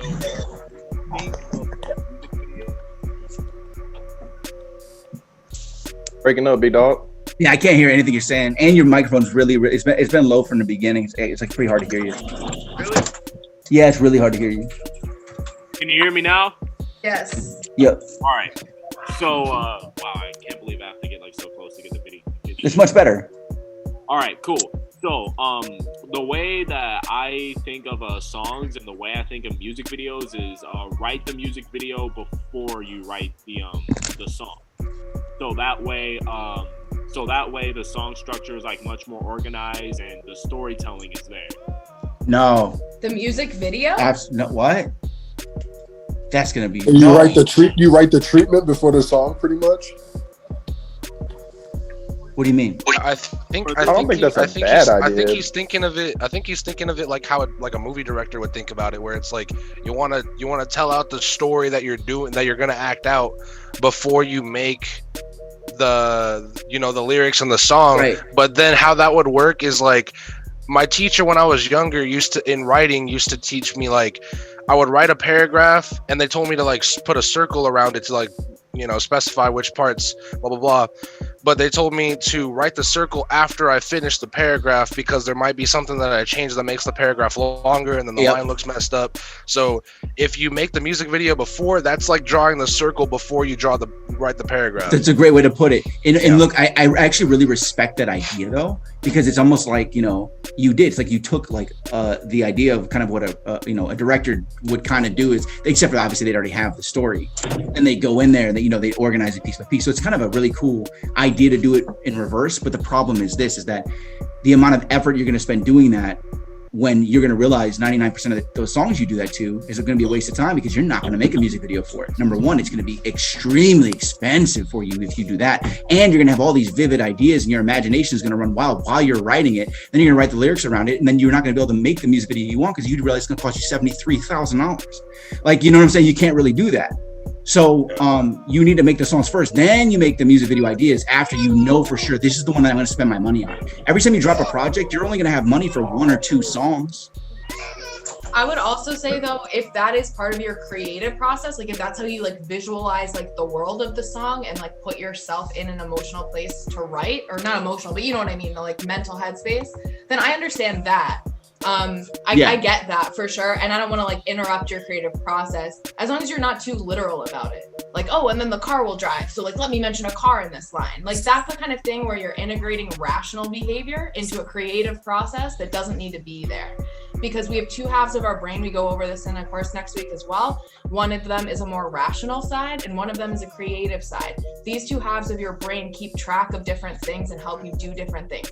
Time is something that's rational, and that's why when you're being creative, you lose track of time. Has anyone ever had that happen?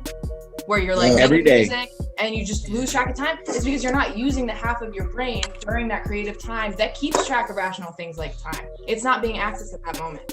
So a lot of times if you're like in a super creative flow, you're making songs and like, oh, this is just coming out like butter, like water. This is like so easy for me right now. That's because you're in that creative space, and there are different things that we can do to teach you to help you get into that space. Get into your zone. If it's hard for you to transfer over, and you'll literally feel your brain and the feelings that you're feeling change, because it's almost like a natural high.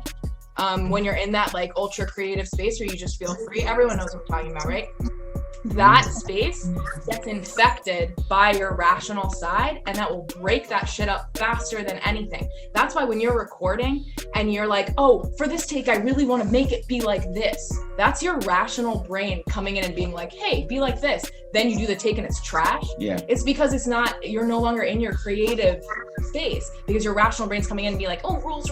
You can't use your rational brain for writing music until you have pretty much became a seasoned songwriter, where your rational brain is actually able to make creative decisions that will be correct inside of the creative space. Yeah. It's it takes, honestly, that alone is going to take you 10 years. So when but the rest of it, but you don't have to remember, you don't have to use your rational side yet, so don't worry. Yeah, so when you describe that process of like, oh, I pick like the music video and I think about that stuff, as long as you're keeping it in a creative zone where it's like, oh, I'm just letting my imagination go, and then I'm building the road that then I'm going to walk down as I create this song. I understand that completely. But if you're actually technically being like, oh, and then like, where is it set? And like, this line should be this, and like kind of making it into a math equation, that's not going to help you, because it's just the wrong chemical to be in your brain at that moment. Yeah. You won't be able to be free, and you won't have that thing where you just open your mouth and cool shit comes out. Like that stuff comes from the creative side, not from the rational side. Right. Because your rational side's judging you. It's constantly telling you, oh, that sounded stupid. Oh, like you should throw that away. That shit needs to go, because it doesn't belong in there with you. You just need to be free. You need to feel. Yeah, later you can go in with your rational side and be like, okay, trash, good, right. Good. And that's when the time for that to come in later is, but not in the moment at all. Yeah. And when I have a quick question. Yeah, what's up? Oh, I was just gonna say before, I know Sutton had something to say. I wanted to ask, like, in this course, are we gonna learn how to optimize finances, like to the greatest ability? Because like when you think about different social media platforms, like the same thing that you would do to promote your music 2 years ago is not the same thing now, because algorithms are changing and stuff like that. So I just wanted to know, like, yeah, like, is that going to be a part of the course, like learning how to optimize, like where to put the money? You know what I mean? Oh no! Oh my god! Oh my god! Yeah. There's 3 months of shit for that specifically.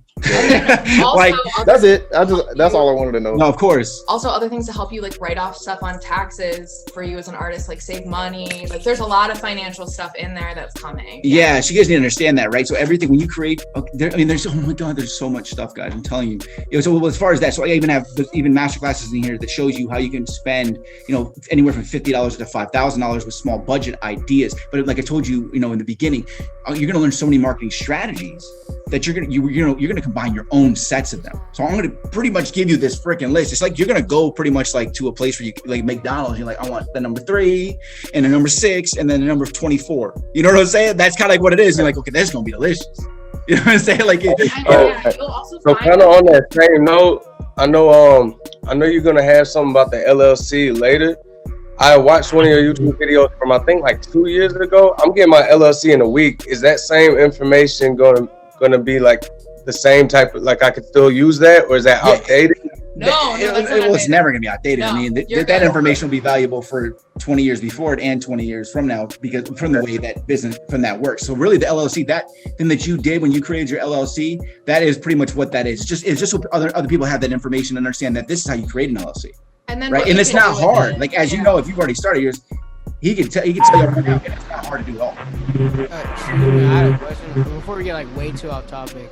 Is that when I like listen to my songs, I'm just trying to like put them together. If I spend too much time, I sometimes feel like I ruined the song. So like, what do you have? Tinkering. Tinker. You're a tinkerer. Yeah, like I'll be like, okay, I think this sounds better. Oh, okay, wait, no, this sounds better than this, and I'll just keep going. It's like an endless loop. Yeah, but I do that all the time. But you have to know. But you have to know how to make those decisions. Like I said, like we talked about a minute ago, you're making those decisions on that based with your logical mind, with your rational mind. So that's why you're making those wrong decisions.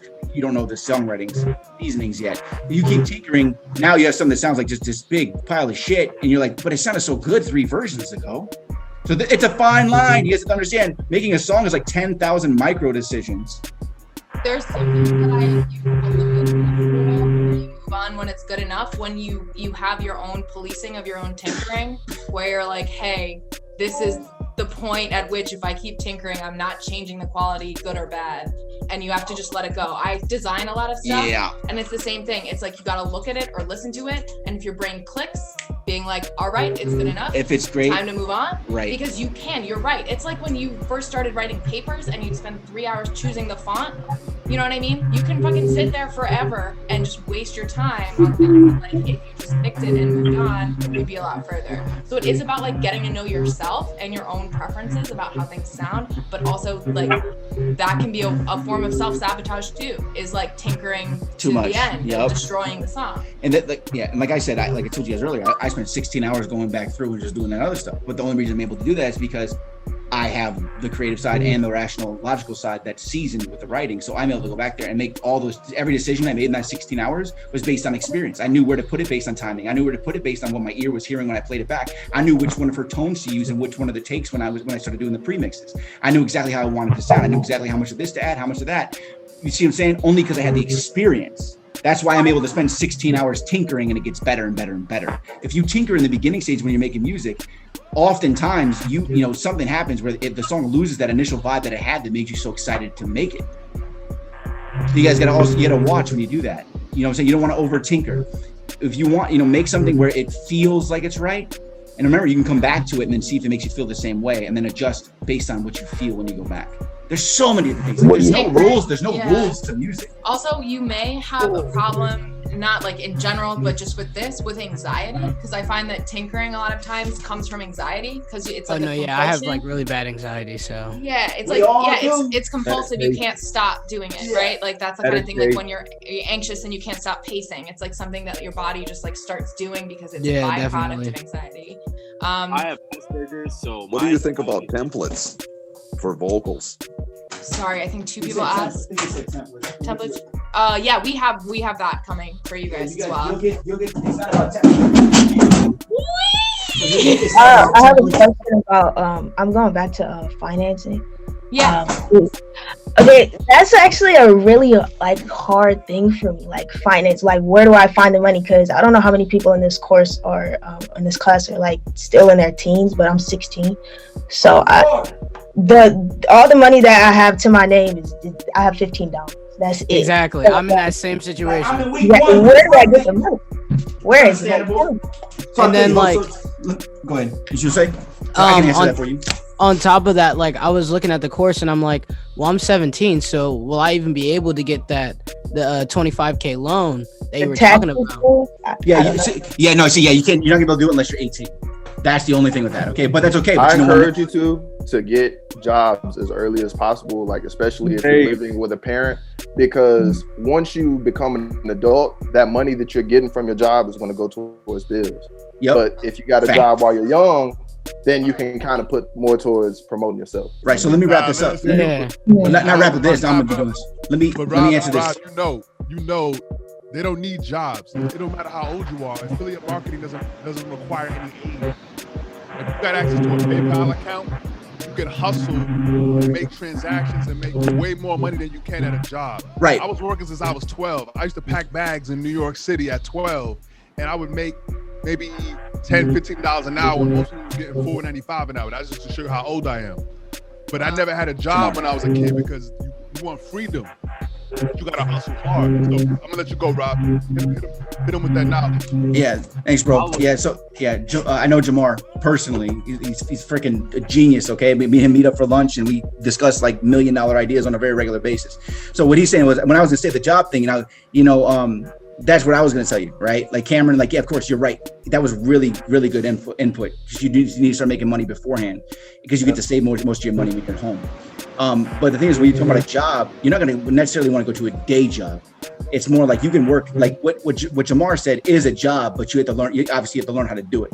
And at first, you're going to be doing it for free while you learn that information. So what I recommend is you do go get a day job at first. And while you're doing that, you're also taking the time to learn how affiliate marketing works. And you're learning how to things that you like and you enjoy that you use that you can also sell to other people and learn how to market those things. Because that's how a lot of people make money online.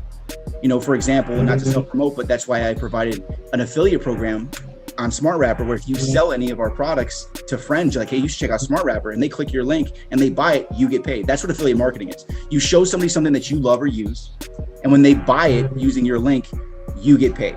So that's what you can do. Like there's so many things. I'm making money selling makeup right now, and you didn't even know that. Okay, you know what I'm saying? I've been building companies since 2015 on autopilot that are making me income. You know what I'm saying? Yeah. Lauren, before we move on, Lauren, I wanted to say, because if you are a teen and you're trying to make some money from home, I don't know if you're like adept at Jesse, mute your mic, Jesse. Yeah, bro. Jesse, can you mute your mic? Jesse Aker. Yeah, my screen froze. Thank you. What I was gonna say is, looking at who is that? It's Jesse. I can't mute him because the screen's frozen. Hi, Jesse. Can you mute yourself? He is, but then when he presses a button on his phone, it unmutes because he's on his phone. Oh shoot. Okay. So what I was gonna say was to look at websites where you can make income from home right now. Fiverr.com is one of them, where you can actually like be the supplier of different, like, I don't know how good you are at like designing even the most basic shit. You can make things on canva.com that you can sell on Fiverr. Yep. People are looking for people to make their cover art. People are looking for everything on Fiverr, every single thing that you could think of. And it's just a site where they book you and they pay you and you make the creative stuff and you send it to them and you just continue getting good ratings. That's something that you could probably pretty easily do, and you could probably teach yourself how to do one of the things that they need and do that. Another thing is that I have to look it up and I can send it to you. Is that website where you just either record your voice, like you record voiceovers, you just like read books off the thing and you get paid like per word or like per, you know what I mean? ACX. Is that what it's called? I told you. ACX.com. It's literally for Amazon. So you literally are reading books for people for Audible.com. You got authors who are looking for people to like read their books for them. Sometimes they give you upfront money. Sometimes they give you basically a percentage of the back end, like residuals for life. So you get. I just wrote that down. Thank you. Yeah. Check that one out. That's actually not even the one I was thinking of. The one I was thinking of isn't related to Amazon. But that's dope as fuck. It has multiple things. You can even put in like the subtitles on videos, and get Yeah, paid like per word on that. So I'm gonna try to find the one that I'm thinking of. TikTok has like all of these different examples of how to make money from home in their kind of like, you know, passive income track. When you're like into those videos, it'll keep presenting. But that's where I found the one that I just described, where they have several different categories of ways that you can make money, basically just by your voice, just by reading things or by typing out captions. So all of those things that you could do, you know, 3 to 4 hours a day, where you would know a check was coming in every time you worked, that would definitely like relieve some tension in your life, probably, because you know, at least if I put the time in, I'll get the money back. Because I know it's hard to work and get a job right now. That as well. What's up? Hey, I got a quick question. So and I might have missed this because I got in here a little bit late, got the link late. But when I make a song, like, of course I'm a genius like every other person in this group is. You know, we're all a whole bunch of geniuses, 96 of them. And like when I write this song, like the first time I lay it down, it sounds whack. It sounds like I'm reading. The second time I lay it down, I listen to the rough draft, lay it down a little bit better. Usually it takes about 3-4 times. Are we going to cover a great way how to speed up that time? Because, you know, that takes forever for me to lay one fucking good song down, you know? That's normal though. I mean, bro, here's the thing, right? You'll get faster as you get. You'll get faster as you get good at making music. The thing is you can't like, there's no limit to how many times you can do a verse. If you think that, I wasted 45 seconds recording that take, and then you spent 3 minutes recording 4 takes, that's not wasting your time. That's you getting warmed up. Yeah, like how many times did you make me record my stuff for the song? Jesus Christ, so many times. There's like 40, 50. It doesn't matter how many takes you do. Like for a music video, we did 60 takes of the Screwed Up True Story in the same beats. Right, how many takes that professional actors do?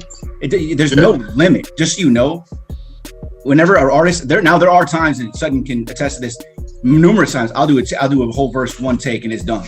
But do you know how often that happens out of the amount of songs that I record? It's very rare. And then AG could tell you, because when we made one of our other songs, I couldn't find the tone, because you also, not when you're just laying down when you're laying down a verse, you're not just looking for your delivery of the vocal and how that is hitting with the rhythms, right? You're looking for the tone. Does this tone match this beat? Is my voice melding into this beat? Right? So your whole tone will change. Also, what you're just describing, because I have the same thing. Like if I do the verse, I know exactly what you're talking about, where it's like, it doesn't sound organic yet. It sounds like I'm still doing words. It sounds like I faced that for the first 3 years. That's normal. That's just your first run. And what you're just describing, you don't have to lay down. What I think that you could do to help you cut down on that time is you don't have to lay down tracks right away. Rehearse the shit out of that. Like, do it as many times as you need to do it before recording till it feels like it's just flowing and it's fine. That's what I do. I mean, I record my rehearsals too, because I like to practice on the mic, because performing live is so different from performing on a microphone. Because you're being recorded. And the things that you that too, but also just like the art of like delivering into a microphone is so different from the art of just performing live. Like everybody knows that, but the more like, that's why I know that I'm gonna toss out all the things that I record on this morning, because I'm gonna record for real tomorrow with Rob. But I still recorded for 2 hours this morning, practicing my verse over and over again on the mic, so I can see what is it going to sound like. I liked that one. The timing on that. It's because I was dragging out these notes too long. That might seem excessive to you guys, but when you have when you know that you have a hit song, that's that extra effort that matters. She's not tinkering yet. She's making sure that it's going to be right. Yeah, and tinkering's after you think it's done. She hasn't even like recorded this yet, because we recorded initially the verse of the song, the hook and everything. The pre-hook's done. It's fucking incredible. Like I can sell it to Taylor Swift. Okay, but then we tossed her verse though, because of the tone that we used and the range that we used. We're like, this isn't right. So she now is figuring out which one's better for her in a lower register, and then she's coming back. She's re-recording it. Right. But like that is natural, and like that's necessary. Like as you're still like hearing it and you're like, this isn't right, then we just needed a little bit more like time in the oven. That's okay. But you could save yourself time and frustration by like not recording like the takes you know that you're gonna like put together until after you've like reached that critical point of like, oh no, like I'm good, I'm comfortable, I'm memorized. For me, memorizing the lyrics helps so much when I'm recording, because I'm not reading my brain, that extra delay time of like going down to the next line, that's all gone. You can kind of like let it go. I went to acting school in London on two different times. I was there for around a year, and they taught us that if you prep and if you memorize your shit, it literally gives you permission to be greater in the moment of delivery, because you are not caught up and like thinking about the line and like tripping over yourself and all that shit. And that it literally like is a magic weapon that allows you to like stop fucking around. And so for me, like I know that sometimes it's hard to like memorize, but if you're practicing it enough to where you should be doing it, like it's gonna lock into your mind just from muscle memory alone. So I would encourage you guys to think about that if you're feeling like caught up during your delivery, or that it's like not coming out as genuine or flowy as you want. It's probably because your brain's too busy like remembering the lyrics or looking at your paper or your phone. So if you can, like, that can streamline the process as well. I would also encourage you guys to like listen to the tracks that you recorded, like put it on your phone and like listen to it a lot throughout the day till you go back to do it again, because your brain, as I said before, is taking notes for you. Your brain also musically, just in general, is working when you're not conscious of it. So if you go and you record a song or you work on a song and you put it down and you walk away, your subconscious brain is continuing to work on the song all day, all the hours that pass until you come back to the song. That's why sometimes you sit back down and you're like, whoa, I feel more ahead now than I did when this was challenging yesterday, is because your brain's been solving problems for you all this time. It just wasn't in front of it until it was. So be aware of that too. Like if you're really stuck in like a composition, or like you can't find the right melody, like taking a breather and coming back, like you're actually your own best friend in that case, because your brain is working on it while you're away. I turned this webcam on. Oh. Hey, thanks. Hello. I just have a quick question. This is about like some creative stuff. I'm sure maybe some other artists might have the same issue, but I just started making music this past summer. And so I'm kind of torn between, something I always think about is like, I'll hear like a really dope beat and I'm like, oh, like that would be great like a year or 2 years down the line when like I'm more polished. So like I kind of save it. That's an excuse. And then I kind of make like a throwaway song. Or do I make that song where I'm like still in that raw phase of like developing my skills, or like, you know what I mean? Like that's kind of where I'm at, where I have like a ton of like question. That's a very good question, actually. Oh, shit, how do I answer this? Because here's the thing, you don't want to detract from the practice you're going to put in. Because it's almost like, look, I'm going to wait until I'm seasoned to start recording songs, but then how are you possibly going to be seasoned at recording songs by then? So because you're just right. So I still am making songs, but to me it's like songs that aren't as good, or like beats that aren't as good as all the ones that I have. Like, why would you do that? For, like, and just so you know, if you do that, here's the problem, Anthony, is that when you do that, the songs that you think that you're going to do in 2 years are now going to be out of trend, because you're not a fucking psychic. You don't know what's going to be trending in 2 years. And also that song, that beat that was made 2 years before that is no longer a relevant beat. It's just not. Yeah. Of course, you need the beat remade. There's other things. Like, I mean, there's a lot to it. But don't make that excuse. So you're telling me that you're actually working on your worst music because you're afraid of making your best music. And I understand where you're coming from, because I did the same thing for years. I just like, oh, no, I'm gonna wait for this one. I literally did that. Like, you're like, no, that's the fire one. I don't have to record that one yet. I already know it's fire. I'll do that later. We all do that. We all do that. Like, I'm record this one because it's easy. I still do that. If I'm like, I want to record a song, but I'm like, I don't really feel like recording, I start with the song that I know is like a B-side song instead of the A one, because I know that the main one that's really good is going to take the most effort, and I'm going to have to do more work because I know it's already amazing. And I know everyone in this fucking room relates to that, right? The problem is that you just need to do the hit ones, man, because that's when you're going to get good at making them. Yeah, mentally, I just feel like when I hear like a certain like beat or a song that like I know, like I feel like maybe I can't match it like skill wise, but like I think, oh, do I just like try to match it where I'm at now in my skill set, and maybe it's like a 7 out of 10, or like hold it until I become more polished and then go back to it, and then it's like 8 out of 10 or 9 or 10 out of 10. So that's kind of like, I still do record and put the music out. Let me tell you like this though, if you're thinking like, no, don't do that though, because here's the thing is that you're gonna develop as you go, sure, but here's the thing is, if you create something right now, bro, here's the problem. You're gonna stack up so many songs by the time that 2 years comes. That song is, you're not gonna give a fuck about that song by the time that time comes, and you fucking know it. So the thing is that you need to record now, because there's songs that are songs. Just I'm always gonna use myself as an example, and you guys will take you'll have a lot more respect for when I say this as soon as everything happens that's about to happen. But with everything that's, when you make music, I have songs from 2 years ago that are like smash songs I've been set on. They're recorded though, they're finished. Am I more polished now 2 years later than I was then? Yeah. Of course, hell yeah. But that song I made 2 years ago, I was polished enough where that I still made an absolutely incredible song that's a hit song, and I couldn't make it better today than I made it fucking then, because I was polished enough to make it then, and I didn't even realize what I was making when I made it. So you still have to make the song. Sometimes I make songs and I don't even know you don't even know how hot they are. So who's to say? You may be making a B-side song, do all the songs. You don't know which one is the one. And if you're not recording songs, you're not getting that practice in, man.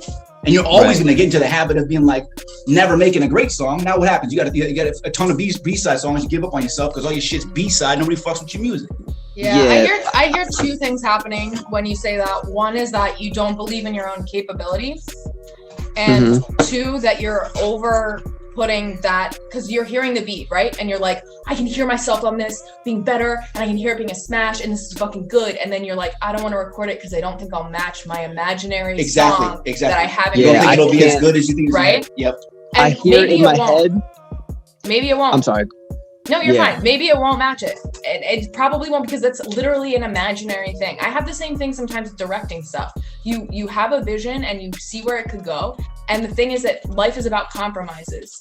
And you're going to have to compromise over and over again before you get to that ending spot. With yourself, with lines, with the beat, with everything. Everything's going to get pared down all the way until the end. He's right in that you don't put anything off. Like, don't save it for later. Later you could die. It's now. It's about now. And then also, Rob has this thing that, like, a lot of people, I wanted to talk about this before we ended, was that a lot of people have a struggle with believing in their own capabilities, believing that you can do it. And that manifests in things like not working on music today. Oh, I don't think it'll be any good today. I don't think anyone cares if I make anything today. That's right. They don't care. It doesn't matter. You care. Like, that's what's important, right? And so working with Rob taught me that, like, I was capable to do anything at any time, because Rob doesn't believe that, like, you're not good enough or, like, you can't do it. Like, he just doesn't believe in that because of where he comes from.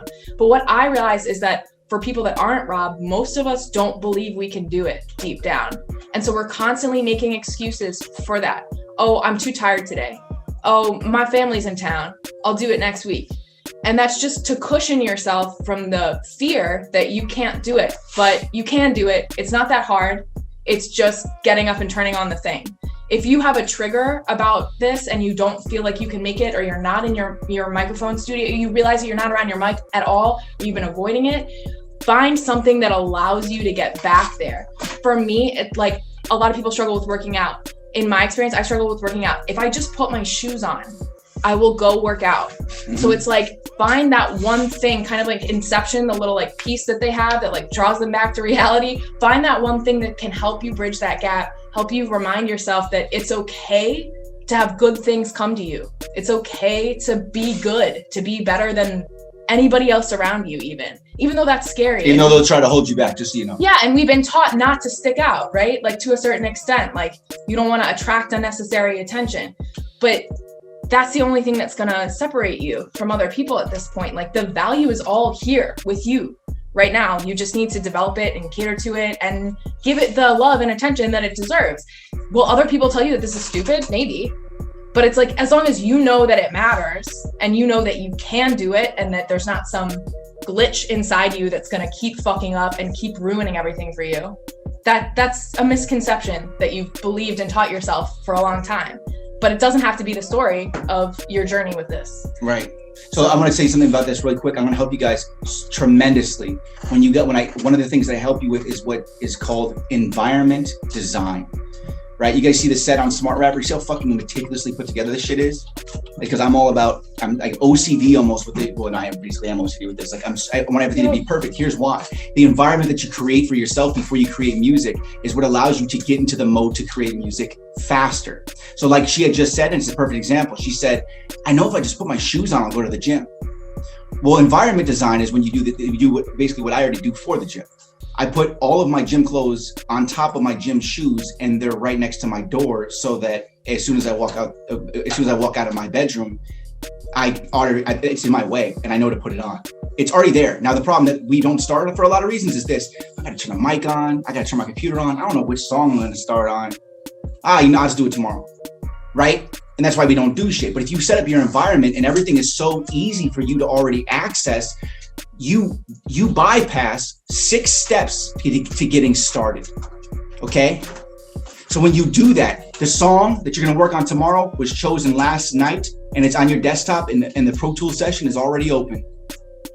All right, microphone's already turned on. You wake up, before you go to work, you turn your microphone on. Before you even go to work, you come back, you already know the microphone's on. The session's already open. There's no excuse for you not to start, because there's only one step, and that's starting, right? Usually there's too many steps.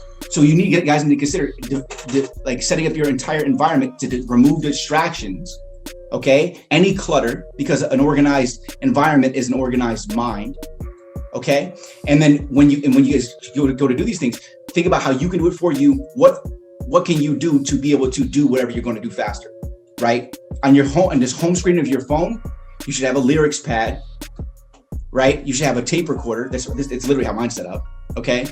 And you have it to where anytime you need to do anything as a music artist, it's right there within, boom, I can start. There should be no additional steps to starting, because those additional steps are the reason why we don't go do shit. You know what I'm saying? But if you remove those steps, you guys will make so much more music, because starting is the hardest part. So environment design is something I show you guys as well, and it's very important, as well as time management. So, yeah. Any other questions? Do we just not have audio right now? No, he said something. Okay, we good. I can hear him. Go ahead, Daniel. Keep talking. I can't hear him. I can't. Yeah, they can hear him. They can hear him. Our shit. What is he saying? Motherfucker. He said he had a quick question. Why can you guys hear him? So my Zoom meeting thing has been frozen for about 40 minutes now. So for anybody who wants the playback, I'm hoping that this is still recording, because it's been frozen. I think that's why it's not letting people who didn't already speak right now. Look, it's been frozen, but I didn't want to turn it off, and I tried to join over here on this one. Maybe I can play. I see you on the second one, Rob. It's recording though. It's recording. Okay, yeah, it says it, but I hope it translates when I X out the program. Hold on, let me turn the audio over here for you, so maybe I can hear you through this.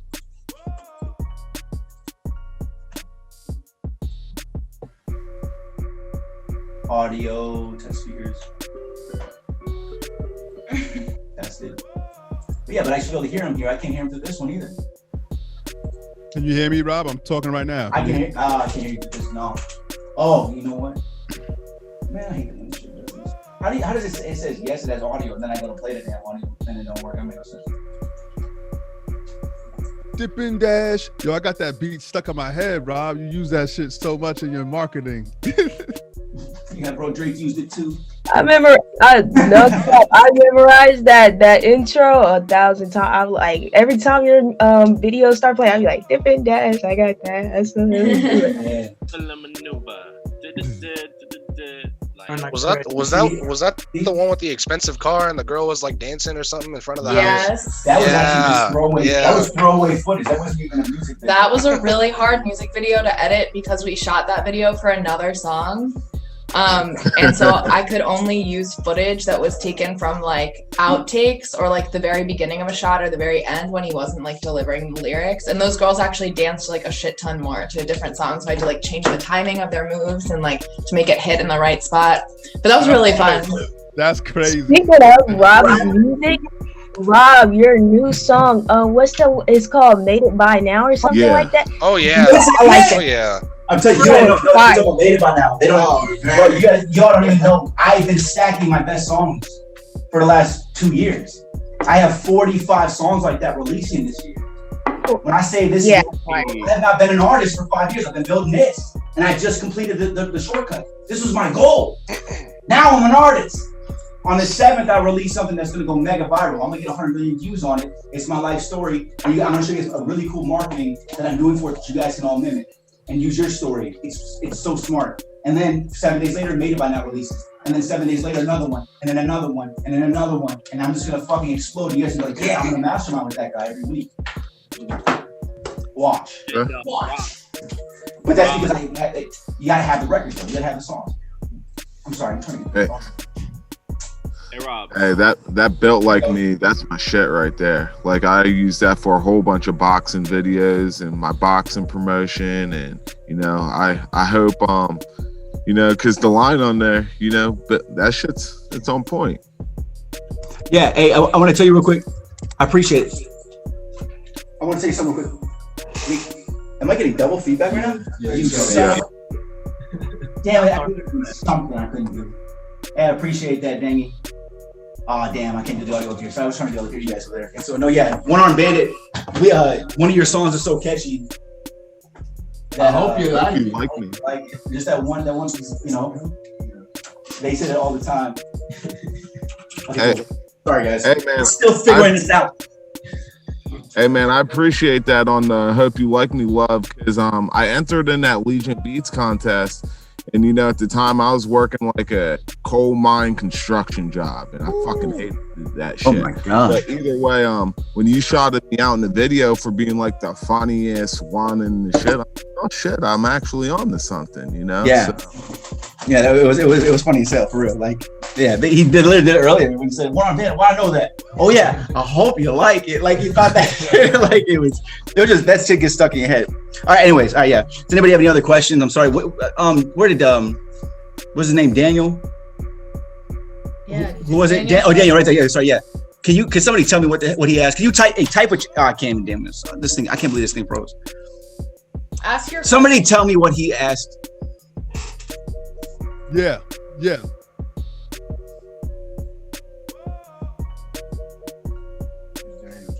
No, I know Jamar's gonna translate. Yeah.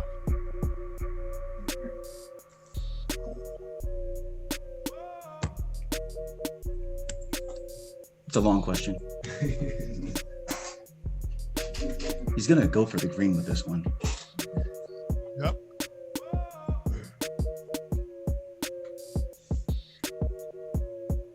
It all looks like sign language to me.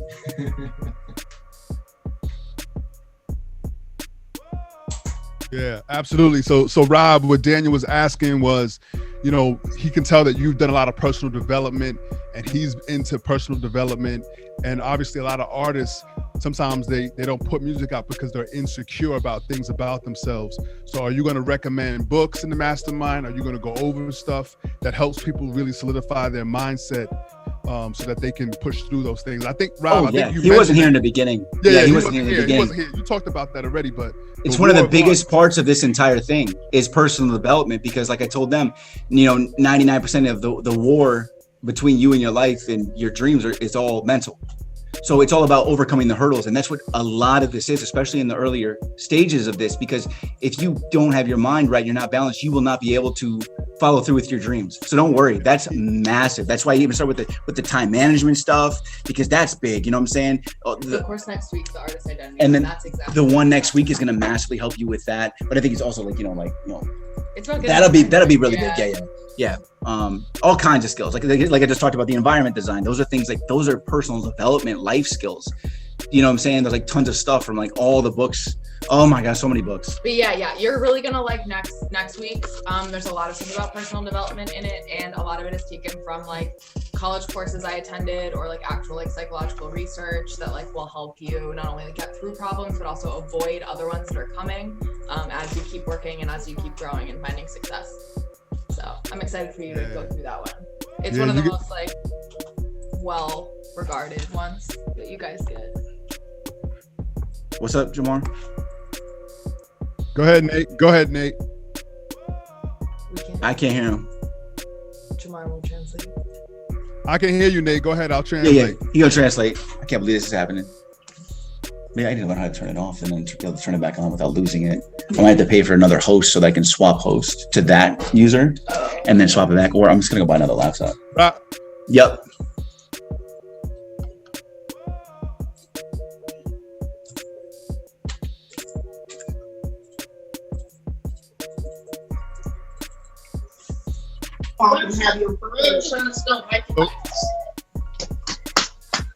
Roger that. So Rob, his question is, he's got some decent equipment, but he's not happy with the quality of the sounds he's been able to put together. So are you going to cover the types of equipment, audio interfaces, things like that that you can recommend so he can level up his actual home studio, and then also just help him with the quality, like the mastering and the mixing and stuff like that? You know, it's funny to me, and of course, no offense to anybody right now. Everybody now you bought... better sit the hell down. Oh man. Is that Adam? Adam, can you mute your mic, bro? Yeah. Thank you. No, so it's just as far as this, it's like, I was like, what, you talking to me? No, I was playing. No, so yeah. No, what I think is beautiful is that everybody seems to have purchased this and they didn't even look at everything they get. Because of course you get that. What are you talking about? There's a whole month of home studio stuff, home studio budgets, the equipment, how to use Pro Tools, like the plugins you need, the mixing. You get, come on, bro. When I said you get everything you need, everything. I mean every mother thing you need. Okay. He smiles so hard right there. I've been telling you, like I didn't leave anything out here. You guys here? Yeah, The Power of Now is one of my favorite books of all time. That changed my life. It's one of the first 5 books I read. Yo, Rob, you know I'm one of his LA spokesmen, right? That's right. Now y'all know. Can you guys hear me? I got a quick question. Yes, we can, Eric. Go. Cool. Surprise. Yeah. So on the flip side of like, writing a song and getting stuck on it and then having to, maybe step away from it and then come back to it at a later time. What's your take on like doing that? But the way my brain operates a lot of the time is I'll be recording a song and obviously you don't want to like force anything. So, all right, I'll step away from this, but in that time you step away, you hear something else, you're like, oh, that's dope, and then you start diving into that. So then by the end of the day I got like 4 or 5 half written finished projects. So it's that's completely normal. I can explain to you what that is, and that's something that you also figure out how to get around. You want to know exactly why you do that? It's because the first 30% of making a song is the only fun part of making a song. So you're only doing the fun part. Right? That's why, okay? The part that you have to learn how to do is then actually learn how to write the song. That's how you complete a song, right? That's why everybody in here is like, yeah, I got 150 songs. I'm like, yeah, but you have 2 done, right? Because if we want to talk about, I have over 6,000 songs, but I have a lot of them done, right? Because you have finished songs are just ideas, right? They're not saying that they're useless. You're going to use a lot of these, but you need to figure out which ones you need to finish. But you also need to get into the habit, and it's massive for everybody in this room. You have to get into the habit of finishing songs, because if the first 30% is the fun part, well, that means then what last 70, that's the work part. And that's where that's why it's so important. And that's why most people don't have a music career, because they don't do that other 70% of the work. They're like, yeah, I'm a rapper. How many songs you got out? None. How many songs you got? I got 70, but none of them are out. Right? Because nobody's finishing the songs, because they're doing the fun part of the music. I love doing music. The part that sucks is finishing the rest of the song. The next fun part is when people hear the song and when you complete it. Those are the 2 points. The first 30%, the 100% mark, and then when the world hears it. The marketing part in between sucks. The 70% in between sucks. But it all pays off. Gotcha. Rob, can you hear me? I can. All right, cool. It's one of the things that it's like an everyday battle for me is I know it's probably part of the image process of like starting off, and it's hard for me just to finish a song.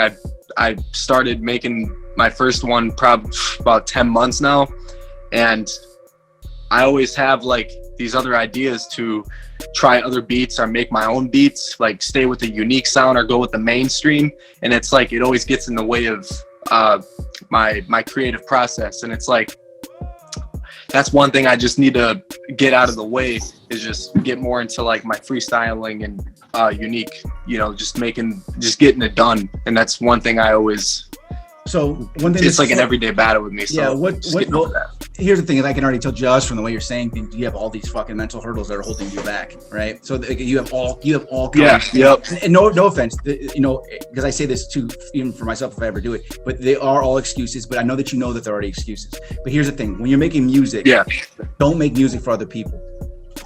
You never make music for other people, otherwise you're never even really gonna like the song. You want to know what kind of music you should make?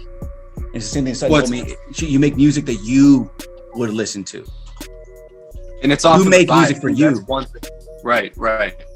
You're like, oh my peeps. One thing with me. Yeah. Oh yeah. No, it's just one thing. Like I always think of like the emotional states that I go through, and that's what it means a lot to me. And I do it off of that, and like the feeling that I get off of it. That's what I want somebody to hear from my music. It's like I want to connect with somebody. You know, how I see it, or like the vision I see when I'm actually in that space of creating. Like, I just want to connect with somebody. I want to connect with, and you know, help it gives them something, like a meaning, something that I learned, you know? Right. That's what you want all music to do. You want to, so here's the thing is you can have meaning through the lyrics and everything, but you have to learn how to create that vibe through the instrumentation and through the tone and through the melodies. And that's, you know, that's where you have to really become a good songwriter and become a good artist, right? Because like I spoke about, if you guys watch my video on the painter thing, it's like everybody can say I'm a painter. Yeah, I got some watercolors, bitch. I made Barney the dinosaur last week. It's very boxy, but it's cool. I'm a painter, motherfucker. Then you compare that to an artist who's like, no, like I use oils and I use this and I have all these other things in my toolkit because I've all these years of being seasoned. I use stencils. I don't use stencils. I hand draw with graphite and I use this. You know, like that's an artist. They're actually creating something. And in the beginning stages, you're not really developed enough yet, so you're still finding yourself. And then it's just getting over that. Over all that. You're in the beginning. You say 10 months, and you said you probably made only a couple of songs because you're getting used to it. See, and one thing I'd like to add just before, because I want to get everybody else's questions in too. But I played on stage about twice, and you know I have like such a open music taste. It's like I listen to a lot of other genres. Like playing guitar, I've been playing for 4 years, and that's inspired me a lot. And finally, I just decided to start making my own music and finding that into like the rap. It's just hard to find it, and that's right what you're saying. It's probably hard for you to find it because number one, you're new. Number two, you think that because you want to use guitars and because your genre's combination, it doesn't sound like other stuff. But you know what? You're not supposed to sound like other stuff. You're supposed to sound like you. You're supposed to make your own sound. So you're thinking backwards. You need to take it. You need to take those genre combinations. You combine them, and that's, you know what that happens? That becomes something unique. Okay, right? Like every artist that we hear now is only a combination of 3 other big rappers. Okay, because you're always a combination of the 3 primary things that you listen to, and that's why every rapper sounds like another fucking rapper. That's why every rapper sounded like Future for years, because every rapper was listening to Future. Then everybody started sounding like Young Thug. Right? That's because you're inspired by what you make, and that's what you know to make, because those are the melodies and the things that you heard and those vibes. So you then recreate those, because that's how we are as humans. So if you are the guitar and those other genres, you should be creating a combination of those. If you're trying to be it's like, for example, it's like some people come in, they think they have to do gangster rap, or they think they have to rap about this shit. Why in the fuck would you possibly rap about those things? You don't know about those things. It's not going to come off as real. You need to create your sound based on what music you listen to. And that's going to create something unique. Then with your brand built, you then target people who like those genres. You can do you could cross them over from whatever music they listen to and those genres. So then you actually have a wider audience base, but you have to create a sound that's commercial enough to do that. Exactly. Right. So yeah. So just build them together. Yeah. Appreciate that. Hey, so I got a question that might be a little bit off topic. It's kind of going back to what we were talking about before.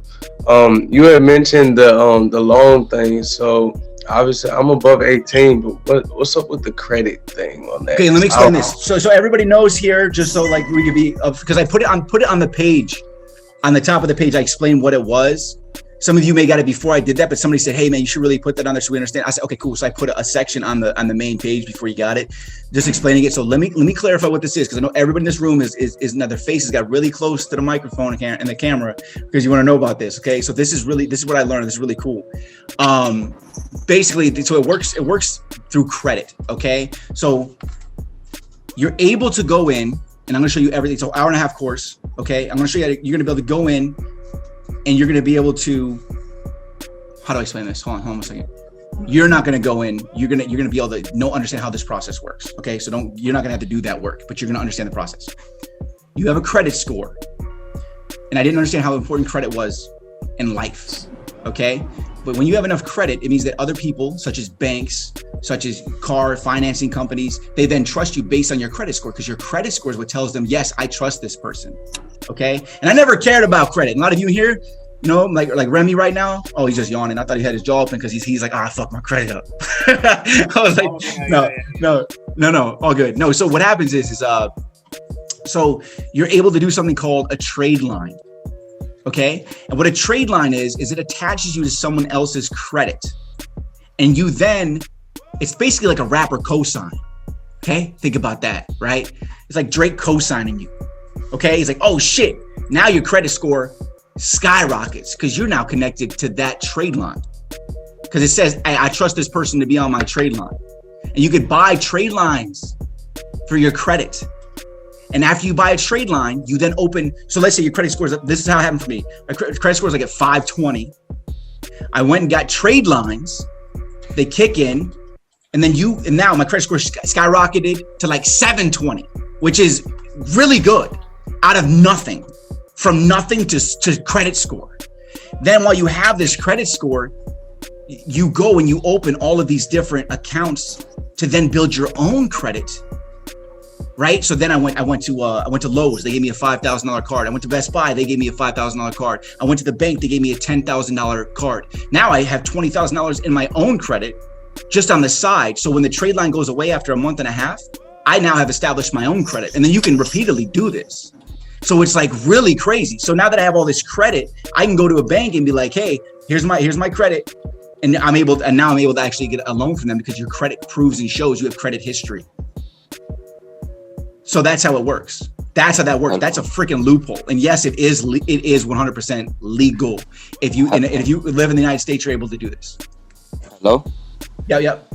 Yeah, I just wanted to piggyback off of that real quick because I just started learning about this information. First off, everyone who's listening now, you have to actually pay attention to your credit score and look at your own credit history. If you have any delinquents, all that type of stuff. There are ways to legally get rid of that. Right, so and I show you guys how to do that too. That would be your first step, is to get rid of the delinquency. Then once you have the trade lines, you need to make sure that you have all your paperwork and money ready for any type of collateral that you need for the loan. So that way, when your month or 2 months is up, you're ready to go. You don't have to get the trade line, then get your paperwork, and then you got to still wait. And then you just wasted a trade line. Yeah, you can't waste the trade line because there's a time frame for the trade line. Yeah, and then so the other thing is too is like, for example, like I use myself as an example. I have a Macy's card I haven't paid, my PayPal card I haven't paid, and my Capital One I haven't paid. Right? It's all in. We got the rapper shortcut. Nah, no, hold on. I got you. No, it's actually in collections, right? So I have someone that they're pretty much clearing all that everything for me. Right. So now, since everything is going to be cleared, like in the time frame after they fill out the paperwork and everything, I cannot go back to Macy's and apply for a credit card.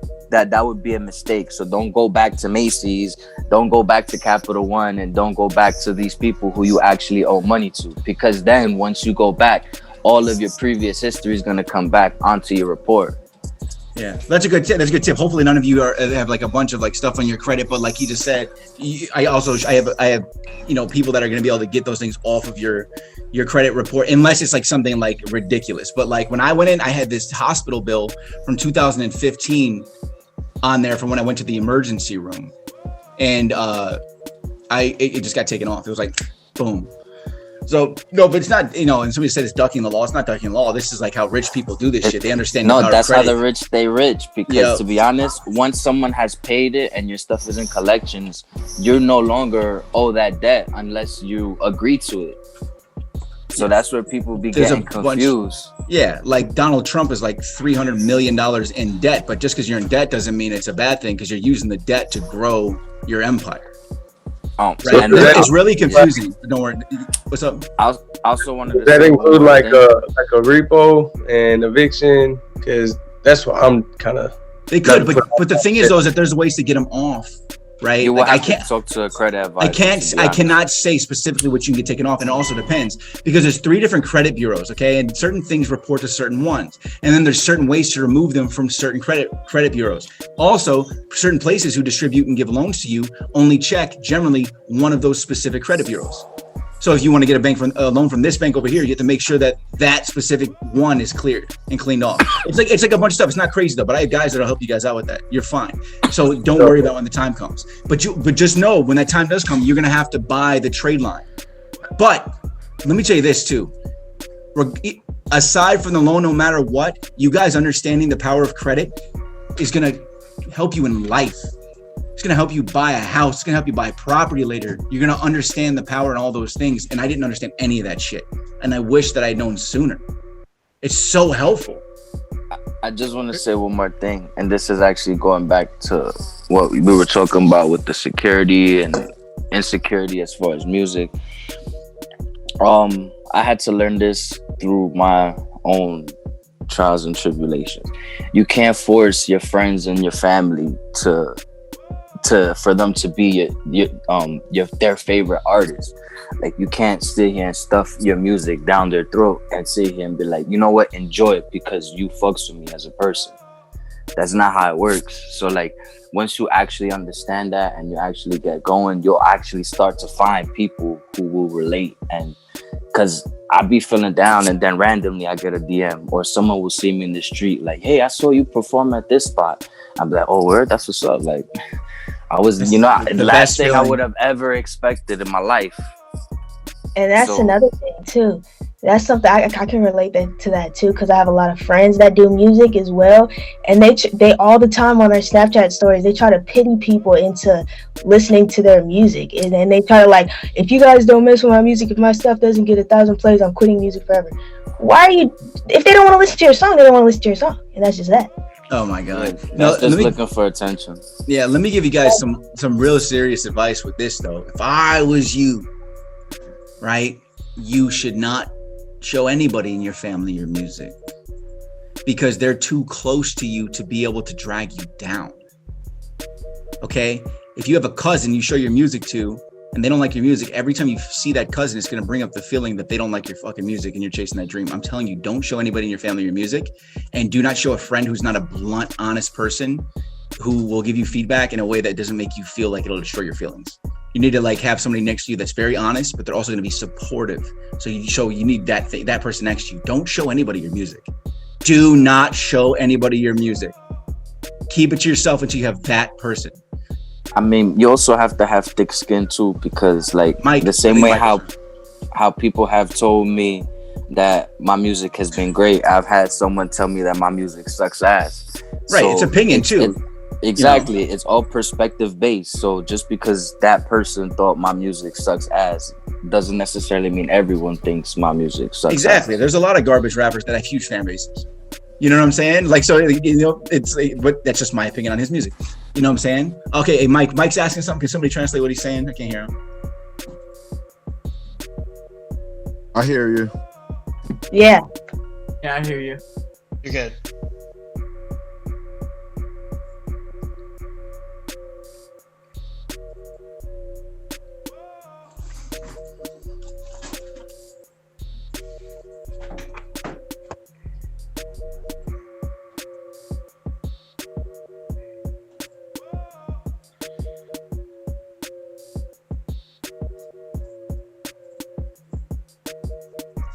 Yeah, and I like to keep like I like to keep like I have like a small like 2 to 3 friends that I directly like show my music to, because I know that they're like, they don't want to be artists themselves, but they're like delved into a lot of different parts of music, especially hip hop. So when I show them and they're honest with me, because I told them off the bat, if my song's trash, tell me it's trash. So I show them my stuff and they say this is mid, and then I ask them why, and then I change it based on that. That's amazing. I've also had people, whenever I do like the little posts on Snapchat, I don't do like the whole I'm quitting music or whatever, but I post my stuff on social media, and someone can go and see like this song's trash or something, I would respond to them and say, like, I wouldn't say anything like rude, but I would say, can you tell me like what do you think, like, in your opinion, do you think is trash about it? And most of the time, like 90% of the time, they come back and say, oh, I'm just messing with you, bro. Like, Yeah. this is all right, you know. Let me tell you what I learned about that. No, there's still he's right. There's two different types of comments, right? There's hater comments, and then there's actual feedback comments, right? And I talk about this. I've talked about this a bunch of times in the videos on Smart Rapper, where you have somebody who here's the first type, the hater comment. This sucks dick. Like, you know what I'm saying? That's somebody who just goes to everything and says this sucks dick. Like, they just, because they want to just piss somebody off. Then there's another comment. This sucks dick because your flow sucks in the first verse and your tone is way off and that hook is terrible, because that's feedback. Okay? And most of the time, like Big Reg said, if you comment to somebody, typically they become a fan. You know how many times I've talked to a hater and just been like, haha, and then they say, oh my God, you responded. I was just playing, bro. Like, they just talking. You know, if you respond politely to a hater, they typically become a fan. Which is so fucking funny, bro. It's so funny. So yeah, but those are the two types. Yeah, the feedback. Yeah, they mostly just say, oh yeah, I'm just messing with you. Like, it's actually like, at least for one of them I seen, most of them were like, I'm just messing with you. It's actually pretty good. I'll listen to it and stuff like that. And I was like, oh, okay. Right. It also makes the person re-listen, because most of the time they didn't even listen. Or because remember, people are in certain vibrational states. If your whole job with a song is to put somebody in a vibrational state, and they come to the song in a bad mood or in a bad vibrational state, they're not gonna like anything they come across. They're just mad, right? And that's why you ever listen to a song and you ain't fuck with it at first? You're like, I don't really fuck with this. Then you go back to it like 2 months later, somebody's listened to it. Yeah, it's actually kind of hard, because you're in a different vibe when you hear it the next time. You know what I'm saying? So you can't take all those to heart. But if it's feedback, take it to heart, because it'll help you. It'll help you a lot. Somebody by the ocean. Okay. Anybody have any other questions? Hey, I just got a quick question regarding. Yeah, I'll just have one real quick regarding, like, it's cold out here in New York. You see me, I'm looking like a bandit right now. So it's regarding like genres and stuff. Like someone else had mentioned earlier, they have a pretty wide taste in music, and I do as well. Listen to a lot of like soul, lo-fi, trap, everything in between. And I've seen a lot of varying opinions on like, oh, you gotta be in like a specific niche and have a very specific sound, which I see the benefits to that, but and I'm kind of like, I want to make whatever I want to make, whether it's trap or lo-fi or soul or R&B, whatever. But then it's like, maybe I'm spread too thin and I'm in too many different genres. I'm not really growing a fan base or doing any of those things. Do you have any words on that? Yeah, you might be one of the biggest overthinkers in this group, because like every time you say something, I'm like, oh, and like you're thinking like, man, I'm spreading too thin. Like, why are you fucking thinking? Like, don't worry about any of that shit. Like, same thing I just told Ray. It comes down to you combine those sounds. You could take all these different things, you combine them, combine the best elements of those genres. What do you like the most? Go to that genre. You want to know the only difference in music is the instrumentation behind the music. That's right. If I take a rap song and put guitars behind it, that shit sounds like it's a country song, but there's a rapper on it. Yeah. The only thing that changes the instruments. All you have to do is you like all these genres, go choose instruments from those genres, and you focus on finding beats or making beats using Splice, which we show you guys in level 6 how to make your own fucking beats very easily with no keyboards, no nothing. And you just make the beats. Yep, and you make the beats with the freaking samples, and you freaking put it together. What instruments are in those genres you like? Okay, I'm gonna take the flute. I'm gonna take the guitar because I like this. I'm gonna take this EDM kick because I fuck with this. And now you only use EDM kicks. Now you have this fucking sound that nobody's ever heard before, because nobody's ever thought to take those specific things. Now you're your own type of sound. Okay, that's how new sounds get created. They're all just knockoffs of other sounds or combinations of. Right. Right. Another thing, I got something to kind of add to that too. I actually asked this to a guy who actually plays live for John Mayer, for you guys who know him. I asked him sort of the same question of how do I find my style? He gave me the simplest answer: just keep writing, no matter what. Just keep writing. He said you got to write. I think he said like you got to write 1,000 shitty songs before you find your one. That is a very common saying in the music industry. Is you're gonna write 1,000 shitty songs before you find one. Every songwriter in LA knows that, right? So you're gonna write a lot of songs, but also it's good to know the direction you're headed in when you're writing those songs. So it's right, but you also have to have the rest of it, right? You know what I'm saying? You have to understand the rest of it. So you write 1,000 songs, because I can write 1,000 shitty songs and they're still shitty because I never developed in that songwriting process. Because you guys have to actively be trying to get better. You know what I'm saying? If I never learned how to make melodies, the first 1,000 songs I wrote didn't have any melodies in them. I didn't care about melodies. You know what I'm saying? So like, you got to think like that. So you got to be developing too. So you have to develop yourself actively, but like, what's missing? What do I need to grow on? You know, and we're going to help you with that in this. So you're going to know, you're going to be able to find your sound. It's not as hard as you guys think it is. It's just that you don't know the answers, but it's never hard. It's never hard. You just need to know the answer. As soon as somebody gives you the answer to a math problem, you're like, oh, fucking, of course it's 44. What the fuck was I thinking? You know, it's like, that's what this is. You're gonna have to put the work in, but you're gonna have the answer for when the moment comes where that hurdle would happen. The hurdle just gets moved out of your way and you get to keep moving forward. That's why it's a shortcut. All the brush and all the trees, you know what I'm saying, are all cleared out of the way so you can go straight to where you need to go. That's what this is. Rob, how much of your own music do you produce? Now, really, so AG's in here, and AG is my producer. He's my right hand producer, in-house producer, and then generally everything else, like even when he makes his beats, I add in my own instrumentation most of the time, but he has the primary pieces of it. The camera's over there, but then also like I'll make beats and then we make beats together. Like for instance, with my Life Story song that comes out on the 7th, he only did the drums. And then I did every other single thing on the everything, the sample, all the other pieces, all the vocal instruments, all the choices, the violins, the pianos, I did all that. And, but that's the thing though, you know what I'm saying? Like, why would I do the drums if I know somebody's been doing drums for 15 years? I'm not going to be better at him at drums, but I got a good ear. I've had a good ear for 15 years. So I know what all pieces to choose for the rest of the beat. You know what I'm saying? That's why it works so well. So I always recommend it, and that's what we do in level 6 is we show you how to do this. So think about this, guys. And I didn't think about this for a long time, but if you have a beat and every other rapper on the internet has the same beat lease, you want to know how you're going to change that? Is you're going to go and you start adding your own instrumentation over it, add your own sounds. Now that beat's not the same beat, and you also get a producer credit on the beat because you have actually produced on the beat, right? So that's like, but why would you not make it better? Why would you not go and add elements to it that make it sound better? You don't add elements if it doesn't need it. For instance, he made the beat you were just talking about, Made By Now, fucking smash. He did that whole beat was you. I think all I did was just the vocal instrument thing where I went what the fuck I did? I did that part every 4 bars, which is like a vocal instrument, but you made the fucking beat. So if the beat's good, it's good. You don't need to add anything else to it, right? But you have to get used to that. So, and what's his Instagram that produces with you? It's AG to G Child. I type it, but the thing's frozen. It's AGDAG Child. Word. Cool.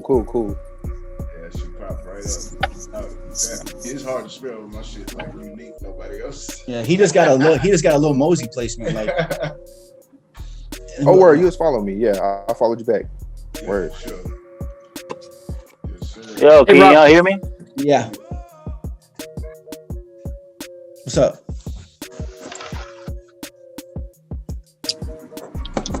I hear you. Hey, can you guys hear me? Yeah. Cool. Hey, I'm just curious your take on this, Rob. So, cause like, I mean, I've seen different artists do both sides of this, and like, what do you like? What's your take on like a full album as opposed to just rapid fire with singles? You know, because you have someone like Russ, for example, who just cranks music out, and he's just throwing singles at you instead of a full album right away, because it's like most people, unless they're a true fan, they'll listen to a song, maybe 2, but the chances of them going through a full album, unless they know who you are, isn't as likely. Right. It's never gonna happen. Right.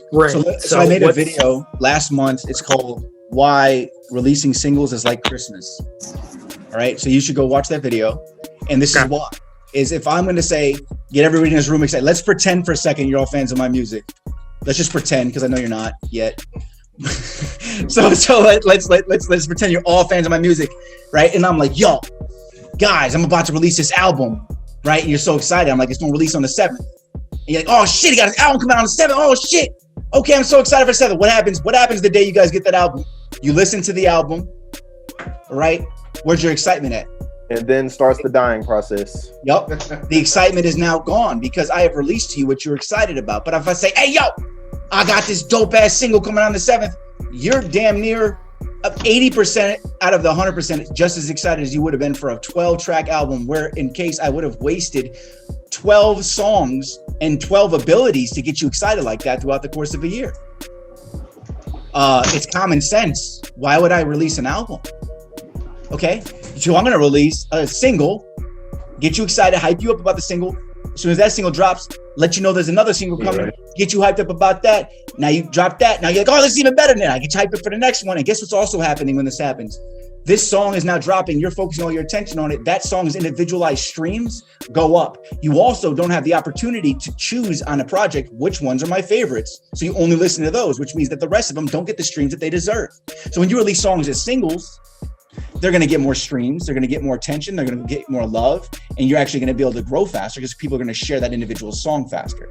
So there's so many reasons not to release a project. Now, when you want to release a project is this, you release a project when you want to actually make money from the music and do like a burst, or you're about to go on tour, because then you promote the album while you're on tour as a whole. Okay, so you have to understand the different elements of this. And you're talking about Russ. Also remember, Russ dropped like 40 or 50 songs in a row and no one gave a fuck. Right. Okay, like no one gave a fuck. It was because once something happened, a moment happened where he just kept going. And then people realize, oh, this is fucking catch. These are good. And that's the moment that comes. That's the tipping point. But you want to know how he was able to do that? It's the same thing that I've been planning on doing. The same thing that I was able to do for the last 2 years. Like I just told you guys, I stacked all my songs. I have more than 45 songs. I could only 45 into this year. I have 45 singles, not any B-side records, singles like Made By Now, singles. And I'm dropping them every single week or every other week. They're just dropping rapid fire. Why? Because I spent all this time stacking them. That's what you guys are going to do too. You're going to stack them. So for example, and I know it may seem far away because it's literally 1 year from now, but by 2022, you'll have so many singles inside of your pile of logs to throw on this fire, okay, that you're going to just be unstoppable. You'll have all the information, all the knowledge you need. Your brand will be put together. You'll be able to go on tour. You'll know how to do everything. And you'll be able to be dropping your singles rapid fire and have marketing strategies for them. By 2022, you'll be fully developed. And you're going to be making all of these songs to be able to drop them. Because right now, if you're like, Rob, like here, this is what you guys probably do. And I do it all the time too. I used to do it all the time too. This year is going to be my year. And I only had like 3 songs really done. And then I released the first one. Nobody really listened. So I get, by the time the third one comes out, I've kind of already lost my excitement and like belief in myself. And then you're like, fuck. And then you just wait and you're like, okay, I'll wait. I'm just going to keep stacking them. It's also how I got here today, having all these songs backed up. But I was also building a business, so I'm allowed to say that, Yeah, because that's a fucking shitload of work doing this. So that's what's going to happen. You're going to stack those singles. You want to release them one at a time. You do not want to drop an album, okay? Gotcha. Right. Cool. And that's why. And I think it's completely logical. It makes so much sense. Huh? Oh my God, especially not as a new artist. The only reason I'm able to release a song a week is because now I have all the strategies in place. I have the viral content. I have hundreds of videos lined up for Smart Rapper and Rapper Shortcut channel. And I have all this stuff lined up for my channel with the reality show. We have 12 episodes of that done. And there's probably enough for about 24 episodes. We have all these other, you know how much content I have? Because I've been preparing for this moment. I've never even been an artist until now. Never have I ever been an artist, nor have I felt like an artist until now. Like I was doing it, but I wasn't able to do it to the level I'm like, oh, I fucking know for sure now. And that's the feeling I want you guys to have, is because you'll have all the information that I now have. I now know the information. I now know what I'm supposed to do. And you guys are going to be able to develop those skills, and you're going to be able to do it yourself. And then you're going to have that belief, okay, it's time. Let's do it, Yeah, for sure. I got a question. Mm-hmm. Oh, damn. Can y'all hear me? Yeah. So, is there an alternative to the social media automation? Like Jarvie and Follow Adder, those are the ones I saw the most success with, like a buku amount of success. What is the alternative? Are you using anything right now? Yes, I'm using it's called GrowPad, and I recommend it to you guys in Instagram because it utilizes the browser, which Instagram cannot determine the framework or the operating system it's running on, right? So it can't say it's on Android or this or that, and then this is not real. And I was at, so when it goes in, it actually uses a mouse that overrides your computer system, and it acts as a human. And I'm actually the guy who told the guy who owns that software and made it to do that. That way they can like what do they call it, like block you when you follow too many people or something like that, or like. Well, the thing is if you're using a bot, you're not allowed to use a bot for Instagram, because if it's automating itself, you're not allowed to do it. Right. But the way that because I already know how to get around all this stuff, I'm the one who told the guy to make an automated mouse software and give it away with that. What's it called? It's called GrowPad. If you guys want to use my affiliate link, it's just smartrapper.com/GP, like GrowPad. And I mean, it's amazing. Okay. When you guys do that, it's gonna be so easy. Like you just click the start button after you choose the thing. Like I have it up. Well, I had it up right on my laptop right before I started this. Because you just press the start button, you leave your computer alone, and then you come back and you have all these people that are like, they're like, oh, what's up? Like you can do like 800 people a day. Does this one allow you to run multiple fan accounts, like 10, 20, 30 fan accounts at once, or? No, you need a different computer because this is overriding this. You need a different computer for each one, bro. Okay. So if you have a bunch of computers, you can do it. You know what I'm saying? I know you want to use stuff like Jarvie and you want to use stuff like Follow Adder and Follow Liker, but the problem is that those actually don't work anymore. Yeah, I had like 30 fan accounts and it just all stopped. Yeah, because they fucking blocked them. You know what I'm saying? Man. Is GrowPad cost efficient? Like it's $10. It's $10 a month, and I made him make it that price. I helped him develop this. And by the way, what's up? I'm gonna get on this shit right now, bro. I'm telling y'all, go to my link, bro. Because I helped them develop it. Thanks, man. I'm looking for it. Smartrapper.com/GPD. No, just GP. Just smartrapper.com/GP. Okay. Yeah, because even though I helped him with it, I don't get any of the money unless it goes to my thing. Because I was just helping him out, like being like, hey, you should do this, bro. You should do this. Because he reached out to me. Actually, it's a long story. It's actually really cool. So you're not running it on a fan account. You're running it on your actual account, or are you using just one fan account? I'm not going to answer that in case Instagram's watching. But let's say that you could probably safely run it on your main account with no problem. Okay, yeah, for sure. Yeah, I would just recommend. It's already trusted. There's a comment bank. Yeah, thanks, Shamar. There's a comment bank that you need to adjust and change the messages. Otherwise, it looks like it's fake. And you already know it because I'm sure you took my Instagram courses before. Because I'm the one who disrupted Instagram and showed millions of people how to make bots. I'm the guy that fucked it up for everybody. Like, because I'm the guy who showed all these companies, all these marketing companies started using the bot strategy. Son, I went from 300 followers to over 20,000 in 3 months using that shit. Told you, motherfuckers, and they didn't believe me. That's crazy. Yeah, that's crazy. Common sense. I keep it up with actual ads, legit ads on social media for Facebook and Instagram, like story ads. Once I did both of those, it was insane. Yeah, see, he's on his shit. He's on his shit. Yup. See, he's fucking with the marketing shit. See, he knows what he's doing. He's doing everything possibly. He's doing paid ads. I don't know about this stuff. Yeah, that's the stuff you can. You don't learn all this shit. I'm telling you, bro. You learn all this shit. Instagram and Facebook targeting. Yep, that stuff. Oh, okay. But again, you don't want to market a song until you have the right songs and your branding's put together. So so doing the Facebook, the story ads. I got a video coming out in there here soon. Why story ads are the best ads to run to people because they're the ones that are going to convert for the highest amount of click rate and people listen to your music and become a fan. Because when people are on Instagram, they're bored as fuck. Okay, so like they have nothing else. If they're going through somebody else's stories, they're fucking bored. You will never see me going through people's stories. There's no time for that shit. So they're bored. So that's how you market. You market to their Instagram stories, and then they're like bored. They'll swipe up, and they have nothing else to do but become a fan of you. So that's one strategy. There's a ton of strategies though. So because before I even knew you, I was trying to like find like one of those like types of programs that actually work because a lot of them don't. Right. And yeah, that's crazy. Yeah, I mean my video on. Yeah, so you already know. Yeah, so we got about 7 minutes left here, guys. I don't mind sitting on here all day. Real shit.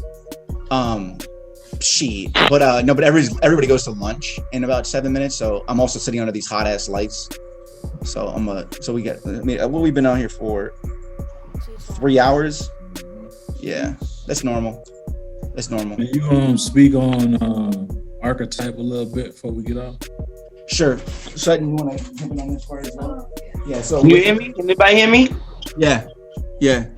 You hear me? I got a question too. Yeah, hold on. Let's talk on the archetypes real quick, and then I'll answer your question. All right. So All with right. all right. So what's your question about the archetypes, though? Just wanted more information on the concept. You're gonna get that. Oh in yeah, the you have course. that. It's already it's already released to you. So when you take the course, there's gonna be like a whole section inside of it about that. There's graphics and everything. You Yeah. can choose it just from the graphics, and you'll be good to go. There's 12 different ones, and they all are in a circle. And then what I want you guys to look at is inside that circle. I'm pretty sure it's the same one.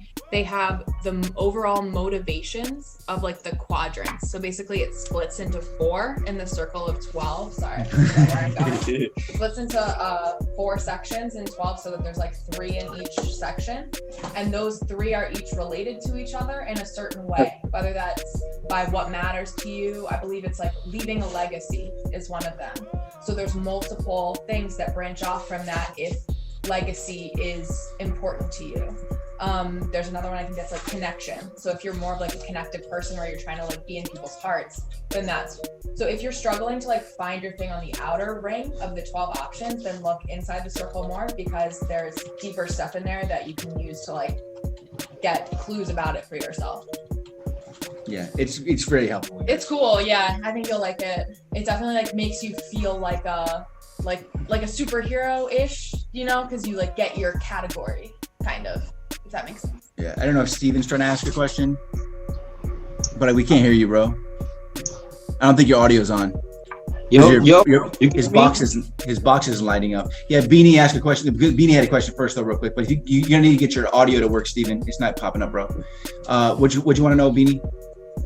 I'm dropping this song like the next like 5 days, if not like the next 5 hours. And I had like a question, like I got this song that I like kind of like can't really get the rights to, because like I like tried to like buy the beat off the producer, but he wound up never clearing the sample. It got flagged. He took it down and all of this stuff. He put it back up, and I just got this song to where I just like kind of just gotta get rid of it. So I'm just gonna let it go in the next 5 days. Like, what's the way they go about that? Hold up, though. Hold on. Like, what was this? What was the sample? What did his sample?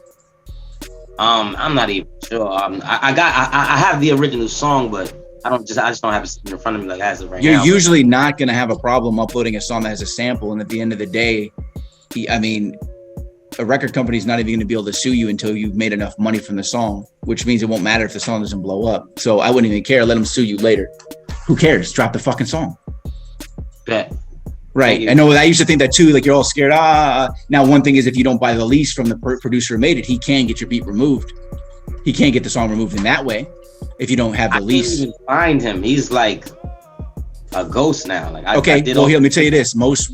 Okay. Well, then I would put it up, and what'll happen is he'll usually reach out to you before he attempts to take it down, because that's what I teach producers to do. Because you guys probably don't know this, but I also have smart beat maker.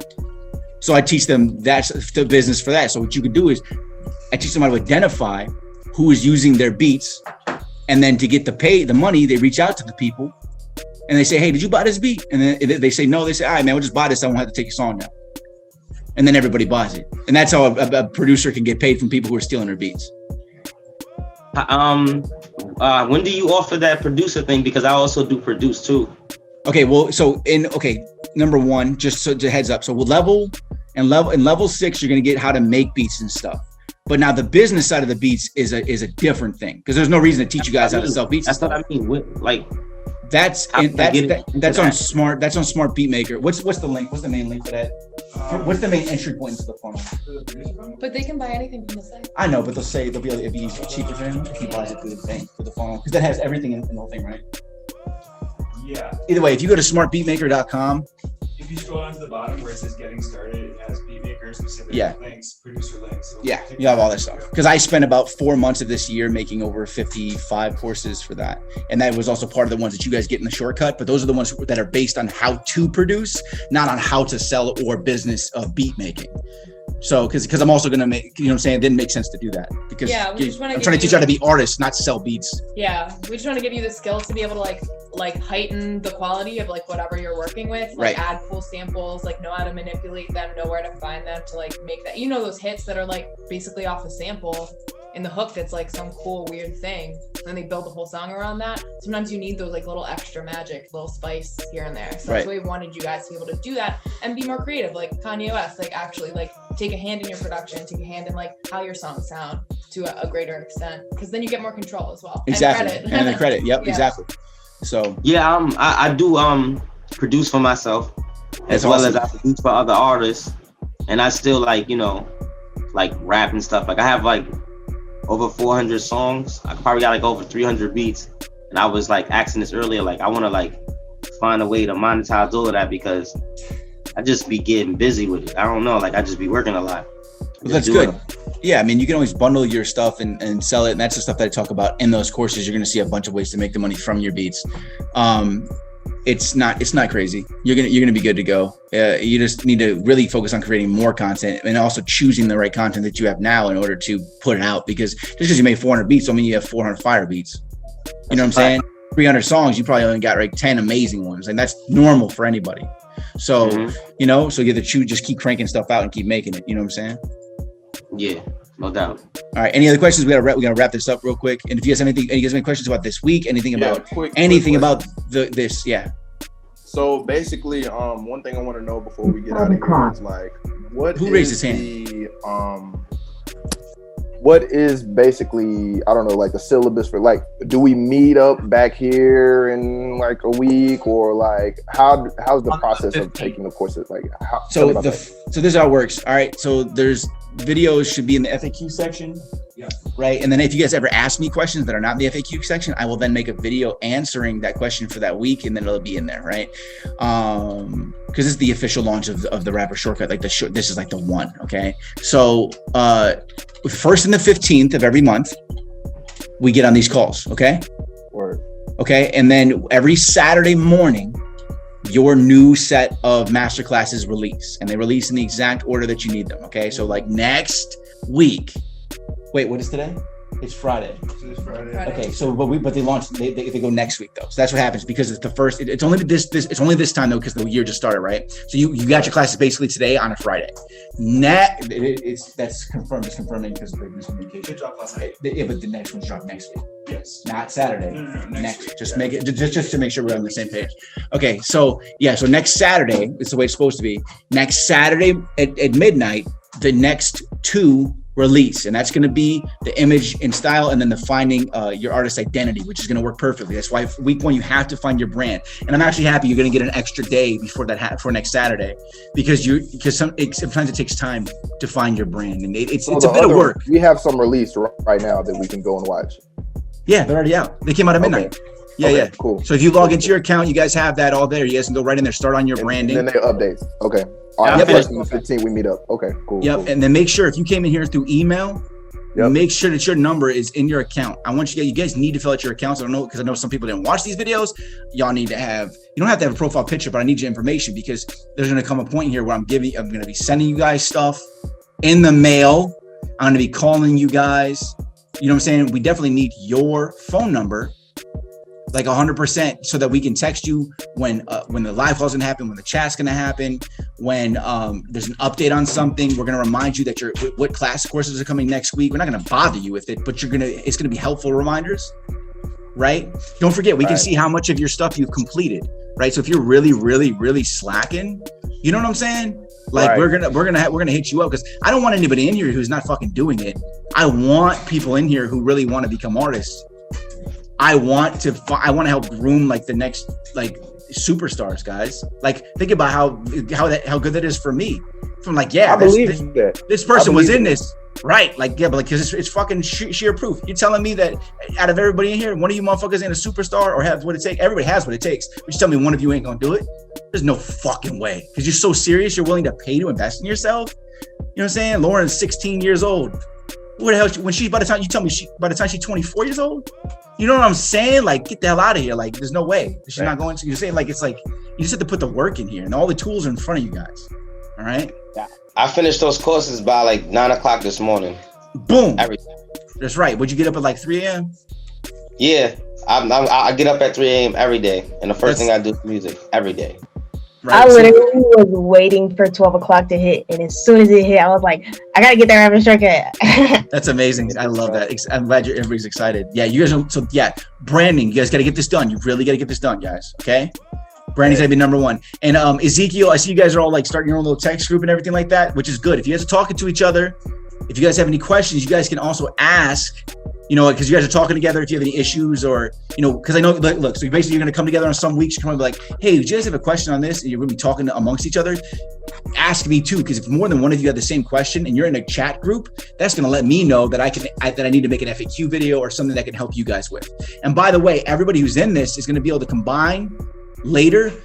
One of my goals is I'm just being upfront with you. I haven't fully set this up yet, but this is one of my goals is to be able to get everybody who's in the shortcut, who's still in it, who's taking it seriously as we go. And remember, it's going to have more, right? You guys are going to be able to work as a group later to help each other.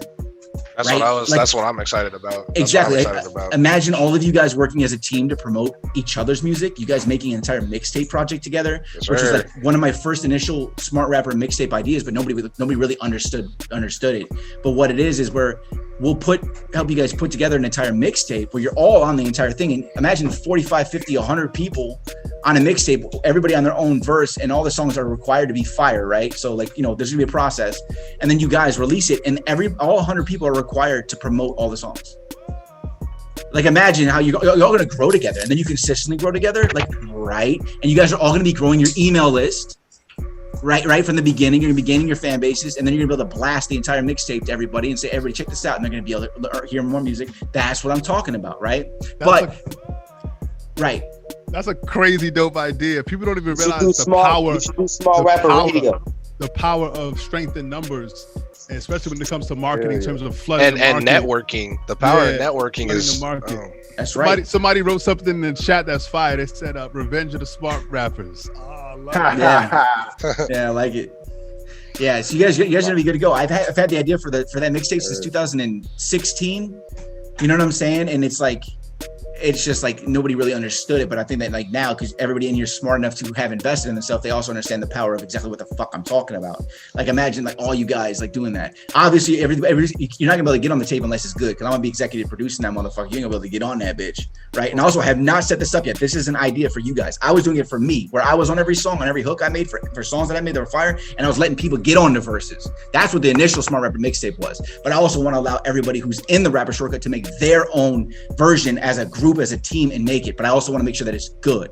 So I also need to be able to find the time to executive produce it, which means I have to go through hundreds of verses and stuff. But I'm going to figure that out though, because I'll have a filtering system with my team to help me to decipher which ones are the best, who is really at that point. So I really need you guys to really develop, because the faster you develop and the better you are, we're going to be able to get on this tape, be able to help yourself, everything. So there's lots of reasons to be, you know what I'm saying, to be excited. And then also when I go on tour, whatever, anybody who's, you know, in this, I want you guys to be able to open for me if you were interested. You know what I'm saying? Not saying you would be, but I want to be. That's one of the things. And I'm going to hold conferences. Every city I go to, I'm going to do a Smart Rapper conference before I do my show, to combine and bring everybody together in every city in America. Right? So where are you going to go? Where are you going to meet all the local rappers at? Oh, I'm going to go to that Smart Rapper conference. It comes on the 11th. Right? That's fucking amazing. Yeah, right? And then everybody who comes to the conference also could be the people who perform. Double up. Right. So like, it's like, dude, I've had, you know, you guys have no idea how many ideas I've had for years, and they're just now coming together. This took 5 years to build. Right? Just this, what you guys are in, it's the first day. So like imagine. Like Rob, I just gotta say something, man. I like the value of this, especially at the price point that you have it, is unfreaking real. Like people don't understand like the amount of time he spent, like just on like building his site, the backlinks alone. Like I had some people analyze what Rob has done, and they said it literally would take 8 years to do what he has done to get his site where it is, with the amount of traffic and traction. And all of that stuff he's compressing into a small little window of time, and he's sharing and giving us the real game. Like there are people right now that are logging on to an app called Clubhouse, and they're coming in thousands. It's like 1,000 people in a room right now talking about marketing. But all it is somebody on stage grandstanding and talking for like 10, 20, 30 minutes about marketing, but they're not giving people actual game on how to do shit, right? Right. When you pay to pay attention. And if you just take an ounce of this game, the amount of the return you're going to be able to make in your career is going to be light years ahead. And I know him personally, but I still paid you to be a part of this because I know the value of. I didn't even know he was in it. Of course you didn't know, but I'm like, I understand the value of some of these secrets and these tips. I'm willing to pay for it. And when you pay and you access a group the right way, people will have respect for you. And I'm telling you, it never ends. You're always paying. Think about it. You pay to get into certain masterminds. There's a mastermind called the War Room that's $40,000 a year. But the people that get in there, they're making 8 figures and 9 figures. So always invest in yourself, man. It's the best thing you can ever do. Bro, I've been trying to tell people. I can verify that shit, bro. I can verify that because a lot of times when you sign up for these type of courses and things like that, it's easy to feel like, okay, somebody's trying to sell me something. But when you can tell when you're actually getting real value. Like what y'all saying about the credit cosign shit. Like when you get somebody in it, bullshit. Like that's not a trick. That's not a gimmick. Like that's some real shit. I just told my partner about that like 2 days ago. You know what I mean? But you got to get out of that mentality of like, oh, somebody's just trying to finesse me or sell me or something. Like, no, a lot of times it is real usable information in these types of classes. Yeah, and sometimes, but then there's also people just trying to make money on the internet, who don't know what the fuck. And that's happened too. That's happened. Yeah, that's happened right. to me personally. It's like everybody else who's like giving advice on being an artist. I'm like, you don't fucking know what it's like to chase this fucking dream for years and make these fucking mistakes, and you're gonna fucking come in here and fucking start trying to teach people about the music industry. I will smack you in your fucking mouth. Like, it's disrespectful, right? You're trying to teach people how to do something you never even put your heart into. I chased this shit for years for no motherfucking money, while working jobs, while building a business. I mean, bitch, I did this shit. You know what I'm saying? So like, that's like, I wanted to get that to get across to people, and I actually want people to win. I don't want people to have to go through those struggles. That's what the fuck this is, you know? Like, it's just, I hate when people sell this shit. And I've known Rob for 3 years, man, and he's always been true. Like literally, like I think the first video that I met, I think probably Berg can attest to this, right? Is it Barrage? I think it's Barrage, but Burge. Right, Burge. So like a J, like a Jeep. It's got a J on it. Burge. So you can attest to this. Like when I first came into Rob, because I run a marketing agency, and I first came into one of his videos that had 1 million views and talking about this app to like grow your following. I took that information and flipped it into like 30 G's of client acquisition. Just the information. I didn't even use the same tool he used, but the information. So that's why for me, it's like, I already know he's giving out valuable stuff, because that video was a free video on YouTube. So if his free content is that fire, what's the paid content sign up for it? And on top of that, in the rapper shortcut specifically, you're learning stuff that, I mean, technically you should learn it anyway, but you're learning stuff that technically someone who's teaching an artist doesn't have to teach them, like the credit stuff. They technically don't have to teach you any of that for actual success and like being an artist. Like you're learning stuff that isn't mandatory on the thing in this thing for such a valuable price compared to what it's worth. Right. You know. I feel I want to teach you guys everything that I knew that would help me and that has helped me. Right? It's like everything. Like motherfucking people ain't teaching you time management because they don't understand that as an artist you need to find that. They don't understand every element. I added everything into this because I have been through the steps and I knew what I needed that people who are not artists don't know that they fucking need because they're not a fucking artist. You know what I'm saying? So everything is in here, everything I could possibly do. And this will, you know, I'll also continue improving this, even though I think that we spent the last year really improving this to get it from original beta launch to this. And I believe this is the best it can be. That's what you guys have your hands on right now. So, I want this to help people. You guys know I put so many free videos on the channel, man. Like I've been doing this and I've helped so many people, and that's what I want to do. So this is what makes me feel good and passionate about my life and my journey. And now I put all you guys on your own journey, and your lives become better, and then you inspire people, and that's how I'm going to change the world. And I'm going to do that in a massive way because it starts with one person, and one person then inspires hundreds. When anybody in this room becomes a superstar, and you're somebody who has a good heart, soul, and work ethic, and then you inspire millions of people because you're a superstar. And then I'll start it where? Right the fuck here. You know what I'm saying? That's what I'm talking about. So, yeah. Giving is living, and people don't realize the selfish nature. When you give, yo, Bakari King, put yourself on mute, bro. You was over here. There we go. So what I was gonna say is there's a really dope book I want to recommend everybody. It's a short book. It's like 100 pages. It's called The Go-Giver. It's a short book to him. Short book. Well, for me, to me, a long book is 800 pages. A medium size is 300, right? But The Go-Giver talks about when you learn that giving first, because when you think about it, when you make your music, you've invested in it. You spent time, energy, effort, equipment. That's an investment that you made to make something that makes someone feel a certain kind of way. So you're actually giving of yourself when you make music, right? So when you give, the law of reciprocity says that abundance has to flow back your way, right? If you give, and it's quality, right? So what Rob is doing, he doesn't have to do this, right? But he knows that the more he gives, the more he will receive.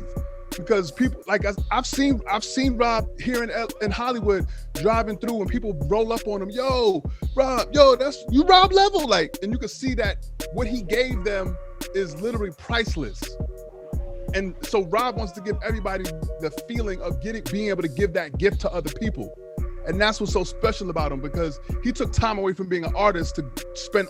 I'm telling you, I was like, yo, Rob, let's get lunch. Nah, man, I'm grinding. I got to finish these courses. I'm like, damn, months would go by. I wouldn't even be able to see him, because he was building these courses so that we can learn this stuff and really have it all like mapped out way better than you could have ever imagined doing it yourself. So, Rob, I just want to say from the bottom of my heart, I appreciate all the energy, the effort, the hustle, the drive. You are inspiring. And you're somebody I look up to, even though I'm older than you, and I feel like I got a big hustle in me. I look up to your hustle and drive, man. So I'm excited where we're gonna take this shit in 2021 for real. Man, I really appreciate that, man. Especially you guys don't know him, but he's extremely accomplished in a lot of places. Sure. And yes, so it means a lot coming from you, bro. Yeah, he's probably one of the for real. Yeah. So yeah, for real. But yeah, and to heart. Yeah, to what he's saying, that's right. I want you guys to take that from this, if anything from this today, is that remember that the more that you give, it sounds so corny. You're like, get the fuck out of here with that shit. But those corny things you hear in your life, and then later in life, you're like, shit, you do get what you pay for. You do, like, what I'm saying? Those are the realest shit. And those are around for a reason, what I'm saying?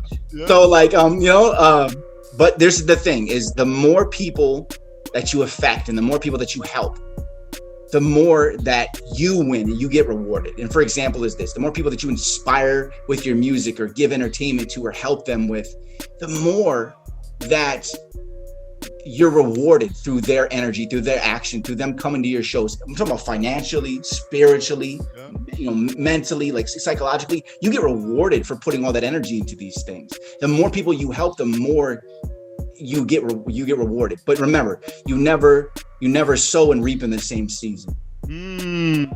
Okay, you always plant seeds in one season, and you got to wait for it to grow. So that next season is when you get it. So you put all the work in you put in these next 3 months, you may not see the results of that until months 9, 10, 11. Some may not see them until other months later, maybe 2 years from now, but that information can be perfectly valuable in that moment when that happens. You're putting in the work now, and then later, you're just growing like forest. You know what I'm saying? And every day you work, you're planting more seeds. Every time you talk to somebody to make them a fan, you're planting seeds. Every person adds up. Talk to 100 people, that's 100 seeds. That could grow into a super fan tree, right? It's like it all adds up. Every second. That's why I don't ever stop, because I know if I stop, I'm hurting myself. I'm losing that seed. I'm losing these other seeds. I'm losing that moment. I only get to live this moment once. If I stop working, I don't take a day off. That's an entire fucking day. You know what I'm saying? Like, it's like you have to put your all into this. And the more you put in, the faster you grow, and you'll get rewarded when everything comes back to you tenfold. Like honestly, and this isn't to brag or sound like a douche or anything. I'm just to tell you guys kind of what, real quick, all these things that I'm putting in, I used to think that I never thought I would even I never made more than like $15,000 a year. You know what I'm saying? Working all these like shitty ass jobs and stuff like that. How did I go from that to building my confidence levels, and then building my businesses and building all these things to where I know for a fact 100% that I'm going to make over $100 million. And now my goal is actually $1 billion. And that's not some like, he's crazy. I would have said I was crazy to get where I am now. Oh, yeah. Now I'm like $100 million isn't shit, because why? Because I know the systems that it's going to take to get there, and I know how to do it, and I know what I'm going to do because I've been working on this for so long. $100 million. Who right here, who in here can imagine they would ever make $100 million? Right? But you will be able to once you understand, right? See, well, at least you have to have the faith in yourself. But you guys can all do that. It's just you have to put the work in and then relentlessly chase it. Yeah, sir. And thanks to you, Rob. I mean, what I would say too is like, there's something to be said about surrounding yourself with people who can dream big, right? And some people just dream, but they don't actually do any work. And Rob is a dude that dreams but does the work. He does more work than dreaming. And so when I hear him say 100 million, I'm like, I can see that happening, right? Because I know how hard he works, and see, it's about systems and processes. Music is his passion, but it's just a vehicle to help him get to these other places to then make further investments of time, energy, and effort. Right. Music is the ultimate marketing tool. Because it crosses all lines. There's people. I mean, Rob, talk about your world analytics, right? There's people who listen to your music in how many countries now? Oh, well, I mean, like 83. I don't remember. 83, right? Is there even 83 countries? I don't even know. It was some number. I was like, wait, there's that many countries? No, there's 180 something countries. So in more than half the world. I'm not good at geography. No, I'm just saying. But I think about that because of one of our other partners in our other mastermind, right? Busy Works Beats, right? Oh yeah. He's in 97 countries. So almost more than half the world, people are watching his content on YouTube to consume it, to learn, to grow, right? So imagine music is the most universal thing. So if you've got music in languages where people can't even speak your language, but they can rap your music, think about what that means if there's a product or a service that can actually translate across world lines and you can sell it. And your music is the marketing tool for it. $100 million is more than possible. Right. And I want you guys to realize this too, because you may be thinking, what the hell would you need $100 million for? When you guys start making money, which you will, you're going to realize $1 million is nothing. And you're going to realize that the more money you have, the more you can help people, because you have more power with more money, and you have more ability to actually like access more tools, more resources to grow more. If you give somebody $100 million, that's a lot of change, guys. That's a lot of change. That's a lot of change. You know what I'm saying? So you guys need money, not only for yourself, but to help others. So provide that worth. Right. So, I mean, this is, dude, I could talk for like 17 hours. Like this way, like I get on these calls sometimes, like it being this long is completely normal, because I don't ever want to get off this motherfucker, because I just want to give you guys my knowledge the whole day, because I got so much to give. And that's, I love this shit. If I didn't love it, and if I didn't care about you, I would have got off at the first hour. All right, guys, it's an hour. I don't care which piece. You know what I'm saying? Like it's lunchtime right now. I'm still doing this. He's coming back from lunch. Oh, little mommy. Oh, Shake Shack? Yeah. Take it out of here, man. You're trying to kill me, bro. But yeah, so either way, does anybody have any other questions? I do need to hop off here. I'm starving to eating. So, yeah, Jamie, I wrote your name down. Like, you want to ask somebody, get off mute real quick, and then. Can you hear me? Oh, actually, I can hear you, surprisingly. Okay, cool. Okay, I just have a question. Which rapper who has a speech disorder or speech disability, beside Kendrick, Eric Sermon, Poochie Rap, and Guru? Like, who are they? No. He's saying which ones besides them? Oh, I was gonna say him. Because if he's asking that question, it's probably for a reason, right? Are you trying to like say that it's harder for you? Or are you looking for more people to have it? Do you have a speech issue? Yes, I have a speech disorder. You sound fine to me, bro. I know, but sometimes when I talk, sometimes I can't pronounce the word right, and I stutter. And you just keep doing more takes. Just do the takes till you get it. So Rob, You're good. Let me answer this one. So Jamie, my brother's an artist. He's got 8 albums out on all of the platforms. He has a speech impediment. Like, it doesn't matter. Yeah, don't let that hold you back, bro. Don't let that be a limitation. You just gotta work harder. Do you know who 24K Golden is, Jamie? No. I know him. He made Coco. He made City of Angels. He made Mood. He's on TikTok a lot. What's his name? 24K Golden. He made a song called Coco recently with the baby. Okay. Yeah, because the thing is, Rob, when I rap, and when I practice my vocal, because I bought one of your vocal class, and the one time I was doing a rap challenge called the 5K from some rapper from Mexico. But anyway, when I did it, here's my belief. When I did it, I felt like I got the rhymes, the flow, pretty much the punchlines, everything. It's just like when I rap, like when I hear myself record, even though I did practice the vocal, I couldn't pronounce some of the words correct, and I was studying too, and that made me feel frustrated. Of course it does. That's normal, bro. That's gonna be normal. Like you're gonna have to develop no matter where you're at. So you may have this. So the problem is this: like you have one additional hurdle right now, and that hurdle is that you have this mental block, that you have a speech impediment. But when it comes to recording music, you can do 50 takes, so you're fine, right? Also, as you get more developed and you're doing this, your linguistics and your ability and to do this is you're gonna get better and better at it. So that's gonna go away. I already know the way versus the way you're saying I can't do this because of this, and that's not true. That's just a hurdle that you're having right now, and it's unfortunate that it has to be with your instrument. It's pretty much like you're a guitarist who feels like you only have 4 fingers. You know what I'm saying? But it's okay. Like you'll be perfectly fine. Yep. Hey, can I add to that too, real quick? Find your sound, even if you feel, maybe it's a little off. Embrace that. There's a lot of music out there where you can't understand what they say, and it's like, hey, let's go check out the lyrical video, and see what Designer they say. was big really on understand. that in 2016. So just Designer was big. use that sound, and embrace that. Pronounce the words wrong, bro. That could be cool. You know what I'm saying? That's what like E40 did. He's like, what the fuck? I don't know what you said, like, right? It's like say some silly, just say things in a different way.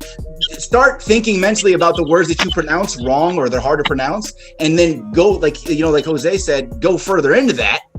And then that becomes more your sound. Nobody else is doing it. And then when people ask, he's a dope ass rapper and he has a speech impediment.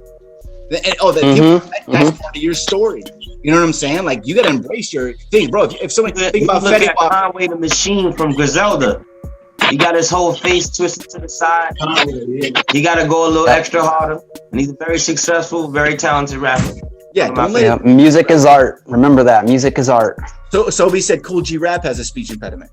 Oh yeah, and his voice is really good. Don't get me wrong. Cool G Rap has a really great voice. Yeah, just don't hold yourself back with that, man. Don't start this year with that, man.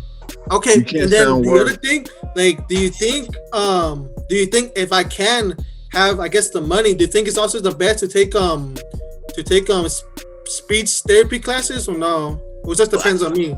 Oh, that depends on you. That's your choice. I would say you can probably realistically take speech therapy classes online through some form of proper course through a professional, or there's YouTube videos. I guarantee it'll start to gradually go away if you do practices and exercises on those things.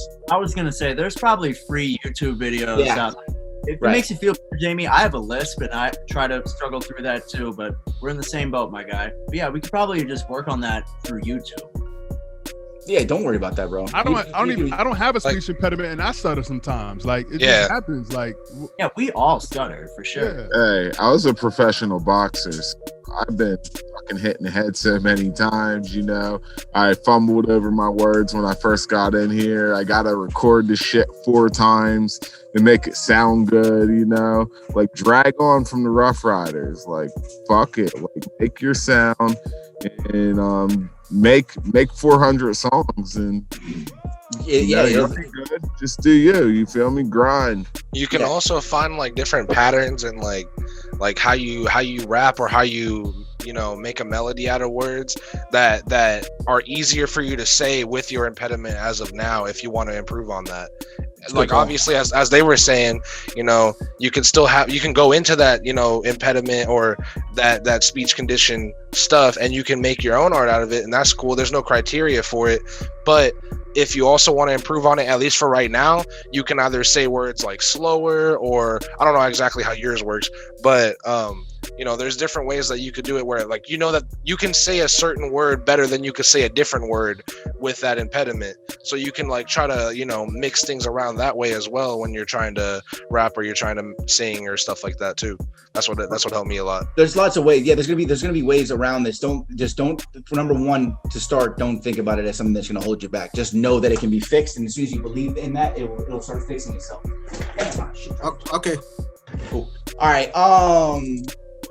Damn, I thought I was just something I was gonna say. Yeah, you good. You know what I was gonna say? Everybody in this room has something that is holding them back. It may not be this area. You know what I'm saying? It may be in a different area. You may get to the point where it's time to tour and you are just not a good performer. You got to get over that, right? It may get to the point where you're not good at, you have too much anxiety on the microphone, more than everybody else. You got to get over that, right? You're going to have strengths in areas and you're going to have weaknesses, but you got to go over all of them. You have to just trample them. You have to overcome all of these things need to be overcame, so that you can be the best version of yourself, not only for yourself, but for your fans. Okay. So, but don't worry. Again, we all have those. Everybody has them. I've had tons of them. You get over them. You just got to work through them. Nothing's really holding you back except for yourself. Yep. And the more hurdles you have to take, the stronger you become as a person. So it's like the more the better, as long as you have the strength to go over them, you know?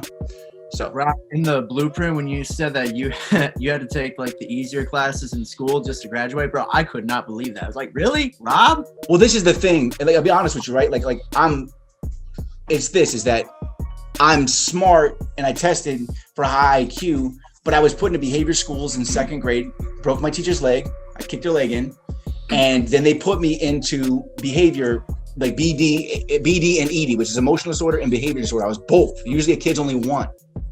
I was both. So they put me in those, and I was in those forever. In fifth grade, they let me out, and then I sabotaged myself because one time, then the principal came back from lunch and I was hiding under his desk. This is not a joke. Scared the shit out of the principal. They put me back into the behavior system. It was like, you know what I'm saying? Because I got out and they let me put back, like, oh, this motherfucker, right? And then, I was in gang schools. I was put in homes, you know what I'm saying, for behavior, adolescent behavior homes. Got out of those. My mom got me back. She put me into an insane asylum by the end of the summer. Got out of that, got my aunt kicked out of the army, went back to Chicago, they put me into gang schools. So the whole time it was like, it wasn't really about education. It's like, let's just get this fucking guy out of here. Let's get this guy, you know what I'm saying? So when I was taking all these classes in school, it was the same work every year from the moment that I went to that school. And there was 9th graders to 8th graders to seniors in the same classroom with me. And we were all doing the same work. They didn't care about our education. They just cared about getting the money from the state in that school. Right? So I wasn't really learning anything. And then when I got kicked out of that school, because I broke the teacher's assistant's jaw, I had to leave states because no school would accept me in the state. And I was at the worst school you could go to. So I had to move states. Senior year, they put me into a mainstream school. I thought I had just been in one of the worst schools. So it was like, that was like the worst year of my life because, yeah. But they had real schoolwork. I could not clue any. I had no education. I was like, you know, they would give me shit. I'm like, like, you know what I'm saying? So they mostly gave me gym classes. So I had PE, then I had workout, then I had like, you know what I'm saying? They were like letting me graduate. They were let's just like get them through this, you know, because they would have given me any classes, I wouldn't have fucking been able to do them. So real shit. But then they came down to just educate yourself. I knew what I wanted to know. When you put a history book in front of me, I didn't care because I don't care about history. But if you would have put a music book in front of me, like I was reading a music book at home, I was going to learn everything about it, you know? So you have to learn what you care about, you know? You can't teach me something I don't care about. You don't teach me about like Bitcoin. I don't care. Stop talking to me about Bitcoin. I don't care. I don't care. I care about this. This is my hustle over here, right? So just focus on your hustle. Don't like spread your energy too thin. That's also what the shortcut is. You learn everything in the order so that you don't spread your energy in all these different areas and waste your time. It's like, just focus right here, guys. Then focus here, then focus here, you know? So, all right, cool. All right, well, I think that's it. So we have another call on the 15th. If you have any questions, you can ask your managers. Message, I'm gonna send you guys text. I'm gonna probably give everybody a call. All kinds of stuff here, you know? I mean, I think you guys are set. Every time we do this, I always think that people are gonna be like, I have a question about the course. And then I guess the course is you don't really have a question because they're good. You know what I'm saying? So that's a good sign. Yeah. So that's it. We're good. Good. All right, cool. All right, guys. Thanks for getting on here, and I'm excited for you. Put that work in. All right, you guys got this. I'm excited as fuck. All right. Oh yeah. Bye, guys. Talk to you soon. Salute, everyone. All right, Rob. Get it. Later, man. Later, guys. Girls.